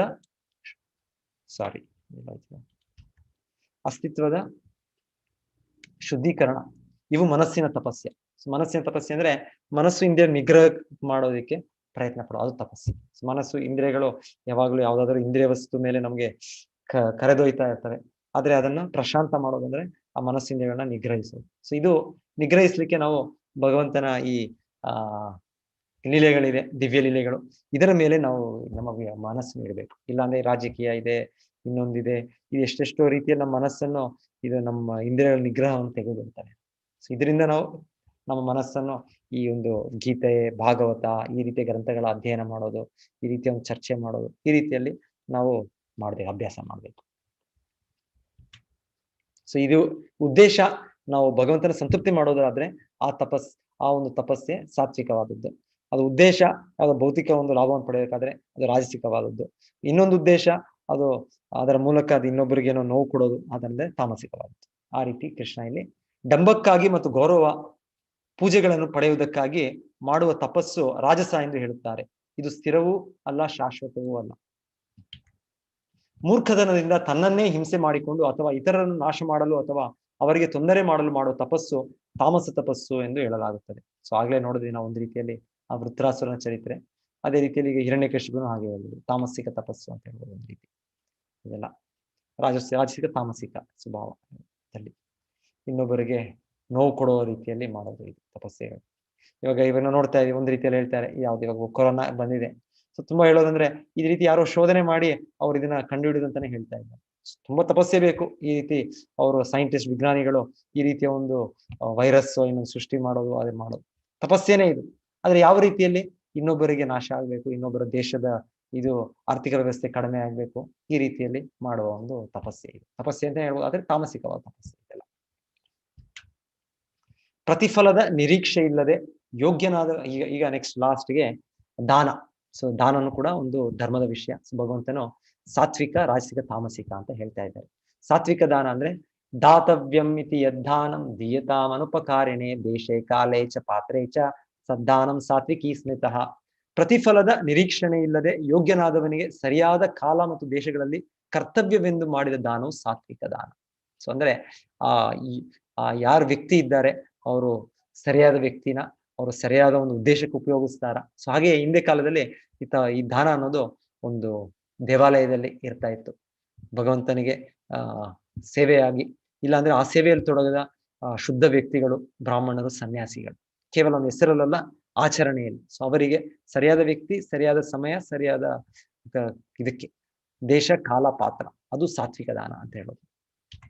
ರಾಜಸಿಕ ದಾನ ಅಂದ್ರೆ ಈಗಲೀಗ ನಾವು ನೋಡ್ತಾರೆ, ನಂದ ಮಹಾರಾಜರು ಕೂಡ ಮಾಡಿದ್ರು. ಕೃಷ್ಣನ ಹುಟ್ಟಿದಾಗ ಅವರು ಎಷ್ಟು ಹೇಳ್ತಾರೆ, ನಂದ ಮಹಾರಾಜರಿಗೆ ಎಷ್ಟೋ ಗೋವುಗಳಿತ್ತು ಅಂತ ಹೇಳ್ತಾರೆ. ಸೊ ಎಲ್ಲರನ್ನು ದಾನ ಕೊಟ್ಟದ್ದು ಕೃಷ್ಣನು ತನ್ನ ಮಗನಾಗಿ ಅವರು ಪಡೆದಾದ್ಮೇಲೆ ಅವರು ಅಷ್ಟು ಆನಂದದಲ್ಲಿ ಕೃಷ್ಣನಿಗೆ ಇನ್ನ ಎಲ್ಲರೂ ಒಂದು ಆಶೀರ್ವದಿಸಲಿ ಅಂತ. ಕೃಷ್ಣನಿಗೆ ಯಾರಾದ್ರೂ ಶ್ರಮ ಮಾಡೋದು ಬೇಡ, ಆದ್ರೆ ಸಹಜವಾಗಿ ತಂದೆಗೆ ಆ ಒಂದು ಸ್ವಭಾವ ಇರುತ್ತೆ, ತಮ್ಮ ಮಕ್ಕಳ ರಕ್ಷಣೆ ಆಗ್ಬೇಕು ಅಂತ. ಸೊ ಆ ರೀತಿಯಲ್ಲಿ ಅವರಷ್ಟು ದಾನ ಮಾಡಿದ್ದು. ಮತ್ತೆ ವಸುದೇವರು ಕೂಡ ಮಾಡೋದಿರು ಅಂತ ಹೇಳ್ತಾರೆ. ಕೃಷ್ಣನ್ ಹುಟ್ಟಿದಾಗ ಅವ್ರೇನ್ ಮಾಡ್ತಾರೆ, ಅವ್ರಿಗೆ ಜೈಲಲ್ಲಿ ಇದ್ದಾರೆ, ಏನು ಕೊಡ್ಲಿಕ್ಕೆ ಆಗಲ್ಲ, ಆದ್ರೆ ಅವ್ರ ಮನಸ್ಸಿನಲ್ಲೇ ಎಷ್ಟೋ 2 ಲಕ್ಷ ಗೋವುಗಳನ್ನು ಅವ್ರು ದಾನ ಮಾಡಿದ್ರು. ಸೊ ಈ ರೀತಿಯಲ್ಲಿ ಅವ್ರಿಗೆ ಕೊಡಕ್ಕೆ ಇಲ್ಲ ಅಲ್ಲಿ, ಯಾಕಂದ್ರೆ ಕಂಸ ಅಲ್ಲಿ ಬಂದಿ ಗೃಹದಲ್ಲಿ ಇಟ್ಟಿದ್ದಾನೆ, ಆದ್ರೂ ಕೂಡ ಅವ್ರ ಮನಸ್ಸಿನಲ್ಲೇ ತಮ್ಮ ಮಗನಿಗೆ ಒಳ್ಳೇದಿದಾಗಬೇಕು, ಎಲ್ಲರೂ ಕೂಡ ಅವ್ರಿಗೆ ಆಶೀರ್ವದಿಸ್ಬೇಕು, ಆ ರೀತಿಯಲ್ಲಿ ಅವರು ದಾನ ಕೊಟ್ಟರು ವಸುದೇವರು. ಸೊ ಅವರು ಶುದ್ಧ ವ್ಯಕ್ತಿಗಳು, ಅದು ಅವ್ರ ಮನಸ್ಸಿನಲ್ಲೂ ಕೂಡ ಕಾರ್ಯ ಮಾಡ್ಬೋದು. ಸೊ ಸೊ ಇದು ಇದೆ ಧರ್ಮ ಕಾರ್ಯಗಳು ನಾವು ಹೇಗೆ ಮನಸ್ಸಿನಲ್ಲಿ ಮಾಡೋದು ಇಲ್ಲ ಹೊರಗೆ ಮಾಡೋದು. ಸಾಮರ್ಥ್ಯ ಇದ್ರೆ ಹೊರಗೆ ಮಾಡ್ಬೇಕು, ನಾವು ಈ ತರ ಮನಸ್ಸಲ್ಲಿ ಮಾಡೋದು ಅಂತಲ್ಲ. ಸೊ ನಮ್ಮ ಮನಸ್ಸಿದ ಸಾಮರ್ಥ್ಯ ಇದ್ರೆ ಮಾಡ್ಬೇಕು. ಇದು ಸತ್ವಗುಣ ದಾನ. ಇದು ರಾಜಸ ಗುಣ ದಾನ ಅಂದ್ರೆ ಪ್ರತ್ಯುಪಕಾರದ ಬಯಕೆಯಿಂದ ಅಥವಾ ಕರ್ಮ ಫಲಾಪೇಕ್ಷೆಯಿಂದ ಅಥವಾ ಇಷ್ಟವಿಲ್ಲದೆ ನೀಡುವ ದಾನವನ್ನು ರಾಜಸ ಎಂದು ಹೇಳುತ್ತಾರೆ. ಸೊ ಇಲ್ಲಿ ಯಾರೋ ಒಬ್ಬರು ಸಹಾಯ ಮಾಡ್ತಾ ಇದ್ದಾರೆ, ಆದ್ರೆ ಅವರು ಫೋಟೋ ತೆಗೆದು ಮತ್ತೆ ಇವಾಗ ಫೇಸ್ಬುಕ್ ಅಲ್ಲೋ ಟ್ವಿಟ್ಟರ್ ಅಲ್ಲೋ ವಾಟ್ಸ್ಆಪ್ ಅಲ್ಲಿ ಎಲ್ಲ ಕೂಡ ಸ್ಪ್ರೆಡ್ ಮಾಡ್ತಾರೆ, ನೋಡಿ ನಾನು ಈ ತರ ಇಷ್ಟು ಸಹಾಯ ಮಾಡಿದೆ, ನಾನು ಇಷ್ಟು ದೊಡ್ಡ ವ್ಯಕ್ತಿ ನಾನು ಅಂತ. ಸೊ ಆ ರೀತಿಯಲ್ಲಿ ಇದು ರಾಜಸಿಕ ದಾನ ಅಂತ ಹೇಳ್ತಾರೆ. ತಾಮಸಿಕ ದಾನ ಅಂದ್ರೆ ಅಶುಚಿಯಾದ ಸ್ಥಳದಲ್ಲಿ ಅನುಚಿತವಾದ ಕಾಲದಲ್ಲಿ ಅಪಾತ್ರನಿಗೆ ಕೊಟ್ಟ ದಾನ ಅಥವಾ ಯೋಗ್ಯ ಲಕ್ಷ್ಯವಿಲ್ಲದೆ ಗೌರವವಿಲ್ಲದೆ ಕೊಟ್ಟ ದಾನವನ್ನು ತಾಮಸ ದಾನ ಎಂದು ಕರೆಯುತ್ತಾರೆ. ಸೊ ಇವರು ಯಾರೋ ಒಬ್ಬ ಬೋರ್ಡ್ ಹಾಕಿದ್ದಾರೆ, ಅವ್ರಿಗೆ ಡ್ರಗ್ ಅಡಿಕ್ಟ್, ಅವ್ರಿಗೆ ಮದ್ದು ಸೇವನೆ ಪದಾರ್ಥದಲ್ಲಿ ದುಶ್ಚಟ, ಸೊ ಅವ್ರಿಗೆ ಇಲ್ದೇ ಆಗೋದಿಲ್ಲ. ಸೊ ಅವ್ರು ಕೇಳ್ತಾರೆ, ಹೇಗೋ ದಯವಿಟ್ಟು ನನಗೆ ಸ್ವಲ್ಪ ದಾನ ಕೊಡಿ, ಸ್ವಲ್ಪ ಹಣ ಕೊಡಿ. ಸೊ ಈ ರೀತಿಯಾಗಿ ಕೊಡೋ ದಾನ ಇವಾಗ ಎಷ್ಟೋ ಜನ ಮಾಡ್ತಾರೆ, ಧರ್ಮ ಕಾರ್ಯಗಳಂತಾನೆ ಮಾಡ್ತಾರೆ, ಅದು ಶಾಸ್ತ್ರಾನುಸಾರವಾಗಿರೋದಿಲ್ಲ. ಮತ್ತೆ ಅವ್ರ ಮನರಂಜನೆಗೆ ಇನ್ನೊಂದು ರೀತಿಯಲ್ಲಿ ಸಿನಿಮಾ ಹಾಡುಗಳು ಆಡ್ಕೊಂಡು ಒಂದು ನರ್ತನೆಗಳು ಮಾಡ್ಕೊಂಡು ಆಚರಿಸ್ತಾರೆ. ಆಮೇಲೆ ಎಷ್ಟೆಷ್ಟು ಕಾಲೇಜಲ್ಲೂ ಫಂಕ್ಷನ್ಸ್, ಈ ಫೆಸ್ಟಿವಲ್ಸ್, ಕಾಲೇಜ್ ಫೆಸ್ಟಿವಲ್ ನಡೆಯುತ್ತೆ. ಸೊ ಇದಕ್ಕೂ ಕೂಡ ಎಷ್ಟೋ ಜನ ಸ್ಪಾನ್ಸರ್ ಮಾಡಿರೋ ದಾನ ಕೊಟ್ಟು ಮಾಡ್ತಾರೆ, ಆದ್ರೆ ಈ ಉದ್ದೇಶ ಹಿಂದೆ ಸುಖಕ್ಕೋಸ್ಕರ. ಸೊ ಈ ದಾನಗಳು ಇದೆಲ್ಲ ರಾಜಸಿಕ ತಾಮಸಿಕ ಗುಣದಲ್ಲಿ. ಸತ್ವಗುಣದಲ್ಲಿ ಅಟ್ಲೀಸ್ಟ್ ಒಬ್ಬರಿಗೆ ನಿಜ ಒಂದು ಸ್ವಲ್ಪ ಲಾಭ, ಸ್ವಲ್ಪ ಒಳ್ಳೇದಾಗೋ ರೀತಿಯಲ್ಲಿ ಮಾಡೋದು ಸತ್ವಗುಣ.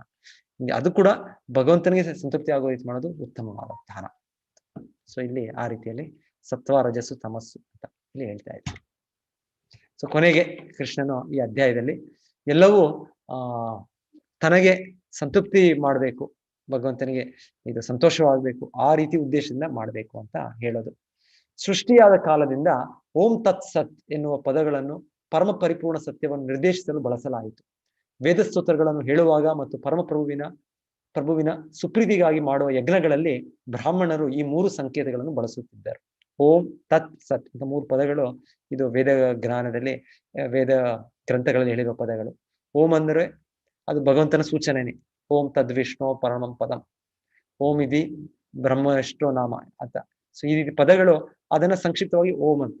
ಓಂ ಅಂದ್ರೆ ಅದು ಭಗವಂತನ ಅವ್ಯಕ್ತ ಶಬ್ದ ಸ್ವರೂಪ ಅಷ್ಟೇ. ಸೊ ಹಾಗೆ ತತ್ ಅಂದ್ರೆ ತತ್ವಮಸಿ, ನಾವು ಕೂಡ ಭಗವಂತನ ಒಂದು ಅಂಶವೇ. ಸೊ ಸತ್ ಅಂದ್ರೆ ಸದೇವ ಸೌಮ್ಯ, ಈ 3 ಇದರಿಂದ ತೆಗೆದು ಓಂ ತತ್ ಸತ್ ಅಂತ ಆಗಿದೆ. ಇದು ಭಗವಂತನ ಸೂಚನೆ. ಮತ್ತೆ ಎಲ್ಲ ಧರ್ಮ ಕಾರ್ಯಗಳು ಭಗವಂತನ ಸಂತೃಪ್ತಿ ಆಗ್ಲಿ ಅನ್ನೋ ಉದ್ದೇಶದಲ್ಲಿ ಮಾಡುವ ಒಂದು ತಪಸ್ಸೆ ಆಗ್ಬೋದು, ಒಂದು ದಾನವಾಗ್ಬೋದು, ಒಂದು ಪೂಜೆ ಆಗ್ಬೋದು, ಒಂದು ಯಜ್ಞವಾಗ್ಬೋದು. ಸೊ ಆ ರೀತಿಯಲ್ಲಿ ಕೃಷ್ಣ ಕೊನೆಗೆ ಹೇಳೋದು ಇದು ಮಾಡಿ ಈ ರೀತಿಯಲ್ಲಿ. ಆದುದರಿಂದ ಧರ್ಮ ಗ್ರಂಥಗಳ ನಿಯಮಗಳಿಗೆ ಅನುಗುಣವಾಗಿ ಯಜ್ಞ, ದಾನ ಮತ್ತು ತಪಸ್ಸುಗಳ ಆಚರಣೆಯನ್ನು ಕೈಗೊಳ್ಳುವ ಆಧ್ಯಾತ್ಮವಾದಿಗಳು ಪರಮಸತ್ಯವನ್ನು ಪಡೆಯಲು ಯಾವಾಗಲೂ ಓಂನಿಂದ ಪ್ರಾರಂಭಿಸುತ್ತಾರೆ. ಓಂ ಇತಿ ಏತದ್ ಬ್ರಹ್ಮಣೇ ನೇದಿಷ್ಟಂ ನಾಮ, ಇದು ಋಗ್ವೇದದ ಮಂತ್ರ. ಸೊ ಅಲ್ಲಿಂದ ಈ ಓಂ ಪದ ಬಂದಿರುವಂತ ಆಚಾರ್ಯರು ತಿಳಿಸ್ಕೊಡ್ತಾ ಇದ್ದಾರೆ. ಓಂ ಎಂದರೆ ವಿಷ್ಣು. ಓಂ ಅನ್ನು ವೇದ ಮಂತ್ರಗಳ ಶುರುವಿಗೆ ಸೇರಿಸಲಾಗುತ್ತೆ. ಸೊ ಇದು ಭಗವಂತನ ಪರಮೋಚ್ಚ ಗುರಿಯನ್ನು ಸೂಚಿಸುತ್ತೆ. ವಿಷ್ಣು ಭಗವಂತನಿಗೆ ನಾವು ಸಂತೃಪ್ತಿ ಮಾಡ್ತೇವೆ ಅಂತ ಅದು ಸೂಚಿಸುತ್ತೆ ಓಂ ಅಂತ ಪದ. ತತ್ ಅಂದ್ರೆ ಮನುಷ್ಯನು ಯಾವ ಫಲಾಪೇಕ್ಷೆ ಇಲ್ಲದೆ ತತ್ ಎಂಬ ಪದವನ್ನು ಉಚ್ಚರಿಸಿ ವಿವಿಧ ಬಗೆಗಳ ಯಜ್ಞ, ತಪಸ್ಸು ಮತ್ತು ದಾನಗಳನ್ನು ಮಾಡಬೇಕು. ಇಂತಹ ಆಧ್ಯಾತ್ಮಿಕ ಕರ್ಮಗಳ ಉದ್ದೇಶ ಮೋಕ್ಷವನ್ನು ಪಡೆಯುವುದು. ಮೋಕ್ಷ ಅಂದ್ರೆ ನಾವು ಈ ದೇಹದ ಪರಿಕಲ್ಪನೆಯಿಂದ ಹೊರಗೆ ಬಂದು ನಾವು ಆತ್ಮದ ನೆಲೆಯಲ್ಲಿ ಬರಬೇಕು, ಭಗವಂತನ ನಿತ್ಯ ಸೇವಕರ ನೆಲೆಯಲ್ಲಿ ಬರಬೇಕು. ತತ್ವಮಸಿ ಛಂದೋಗ್ಯೋಪನಿಷತ್ತಲ್ಲಿ ಇದು ಮಾತು, ಅದರಿಂದ ಇದು ತತ್ ಅಂತ ಪದ ಬರ್ತಾ ಇರೋದು ಅಂತ ಹೇಳ್ತಾರೆ. ತತ್ ಮುಕ್ತಿಗಾಗಿ ನಡೆಸುವ ನಿಷ್ಕಾಮ ಕರ್ಮದ ಪ್ರತೀಕ ಆಗಿದೆ. ಈ ಕರ್ಮಗಳು ಲೌಕಿಕ ಲಾಭಗಳನ್ನು ಬಯಸದೆ ಸಾಧಕನಿಂದ ಮಾಡಲ್ಪಡುತ್ತದೆ. ಅರ್ಜುನನೇ, ಭಕ್ತಿ ಸೇವೆಯ ಗುರಿಯು ಪರಿಪೂರ್ಣ ಸತ್ಯ. ಅದನ್ನು ಸತ್ ಎನ್ನುವ ಪದವನ್ನು ಸೂಚಿಸುತ್ತದೆ. ಸತ್, ಓಂ ತತ್ ಸತ್. ಇಂತಹ ಯಜ್ಞಗಳನ್ನು ಮಾಡುವಾತನನ್ನು ಮತ್ತು ಪರಮ ಪುರುಷನ ಸುಪ್ರೀತಿಗಾಗಿ ದಿವ್ಯ ಸ್ವಭಾವಕ್ಕೆ ನಿಷ್ಠವಾಗಿ ನಡೆಸುವ ಎಲ್ಲ ಯಜ್ಞ ತಪಸ್ಸು ಮತ್ತು ದಾನಗಳನ್ನು ಸತ್ ಎಂದು ಕರೆಯುತ್ತಾರೆ. ಸದೇವ ಸೌಮ್ಯ, ಇದು ಕೂಡ ಚಾಂದೋಗ್ಯ ಉಪನಿಷತ್ತು ವೇದಗಳ ಭಾಗದಲ್ಲಿ ಅದರಿಂದ ಸತ್ ಪೂರ್ಣ ಆಧ್ಯಾತ್ಮದ ಅರಿವಿಗಾಗಿ ನಡೆಸುವ ಪರಮಾತ್ಮನ ಸೇವೆಯ ಪ್ರತೀಕ. ಈ ಕಾರ್ಯದಲ್ಲಿ ಕರ್ಮಿಯು ನಿತ್ಯನಾಗುತ್ತಾನೆ. ಈ ಕರ್ಮಗಳು ನಿತ್ಯತೆಯನ್ನು ಸೂಚಿಸುತ್ತದೆ ಹಾಗೂ ಇದರ ಫಲವು ನಿತ್ಯತೆಯನ್ನು ಸೂಚಿಸುತ್ತದೆ. ಸೊ ಉದ್ದೇಶ ಏನಂದ್ರೆ ಯಾವ ಧರ್ಮಗಳ ಕಾರ್ಯಗಳು ಮಾಡಿದ್ರು ಕೃಷ್ಣ ಸಂತೃಪ್ತಿಗೋಸ್ಕರ ಮಾಡಬೇಕು ಅಂತ, ಆ ರೀತಿಯಲ್ಲಿ ಓಂ ತತ್ ಸತ್ ಅಂತ ಹೇಳಿ ಮಾಡುವಾಗ ಒಂದು ಅಭ್ಯಾಸ ಅಂತ ಇಲ್ಲಿ ಭಗವಂತನು ಹೇಳ್ತಾರೆ. ಅರ್ಜುನನೇ, ಪರಮಪ್ರಭುವಿನಲ್ಲಿ ಶ್ರದ್ಧೆ ಇಲ್ಲದೆ ಮಾಡಿದ ಯಾವುದೇ ಯಜ್ಞ, ದಾನ ಅಥವಾ ತಪಸ್ಸು ಅಶಾಶ್ವತ, ಅದನ್ನು ಅಸತ್ ಎಂದು ಕರೆಯುತ್ತಾರೆ. ಹರೇ ಕೃಷ್ಣ. ಸೊ ಭಗವಂತನು ಎಷ್ಟು ಸ್ಪಷ್ಟವಾಗಿ ಈ ಅಧ್ಯಾಯದಲ್ಲಿ ಅರ್ಜುನ ಪ್ರಶ್ನೆ ಮಾಡಿದ್ದು, ಯಾವ ಆಚರಣೆಗಳು ಸಮಾಜದಲ್ಲಿ ಜನರು ಮಾಡ್ತಾ ಇದ್ದಾರೆ, ಅವರ ಒಂದು ರೀತಿಯ ಪೂಜೆ, ಒಂದು ರೀತಿಯ ಯಜ್ಞಗಳು, ಒಂದು ರೀತಿಯ ದಾನ ಧರ್ಮಗಳು, ಒಂದು ರೀತಿಯ ತಪಸ್ಯೆಗಳು, ಎಲ್ಲ ಧಾರ್ಮಿಕ ಕಾರ್ಯಗಳು ಅನ್ನಿಸ್ತಾ ಇದ್ದಾವೆ. ಆದ್ರೆ ಅದು ಬೇರೆ ಬೇರೆ ರೀತಿಯಲ್ಲಿದೆ, ಒಬ್ಬೊಬ್ಬರು ಒಂದೊಂದು ರೀತಿಯಲ್ಲಿ ಮಾಡ್ತಾ ಇದ್ದಾರೆ. ಸೊ ಅದು ಶಾಸ್ತ್ರೋಕ್ತವಾಗಿಲ್ಲದೆ ಇರುವಾಗ ಅದರ ಪರಿಣಾಮವೇನು, ಅದರ ಲಾಭವೇನು ಅಂತ ಕೇಳೋದು. ಸೊ ಕೃಷ್ಣನು ಪ್ರತಿಯೊಂದು ನಿರ್ದೇಶಿಸಬೇಕು ಸತ್ವ ರಜಸ್ ತಮಸ್ಸು 3 ಗುಣಗಳ ಪ್ರಭಾವದಲ್ಲಿ. ಸೊ ಸತ್ವಗುಣದಲ್ಲಿ ಮಾಡೋ ಕಾರ್ಯಗಳು ಅದರ ಪರಿಪೂರ್ಣತೆಗೆ ಸಹಾಯ ಮಾಡುತ್ತೆ.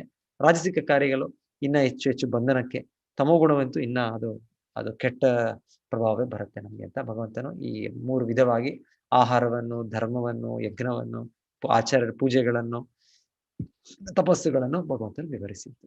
ಸೊ ಹರೇ ಕೃಷ್ಣ. ಎಲ್ಲ ಭಕ್ತರಿಗೂ ಧನ್ಯವಾದ. ನಾಳೆ ಲಾಸ್ಟ್ 18ನೇ ಅಧ್ಯಾಯ, ಇನ್ನೊಂದು ದಿವಸ ನಮ್ಮ ಒಂದು ಮೊದಲನೇ ಮಟ್ಟದ ಅಧ್ಯಯನ ಮುಗಿಯುತ್ತೆ. ವಿನೋದ್ ಕುಮಾರ್ ಪ್ರಭುಜಿ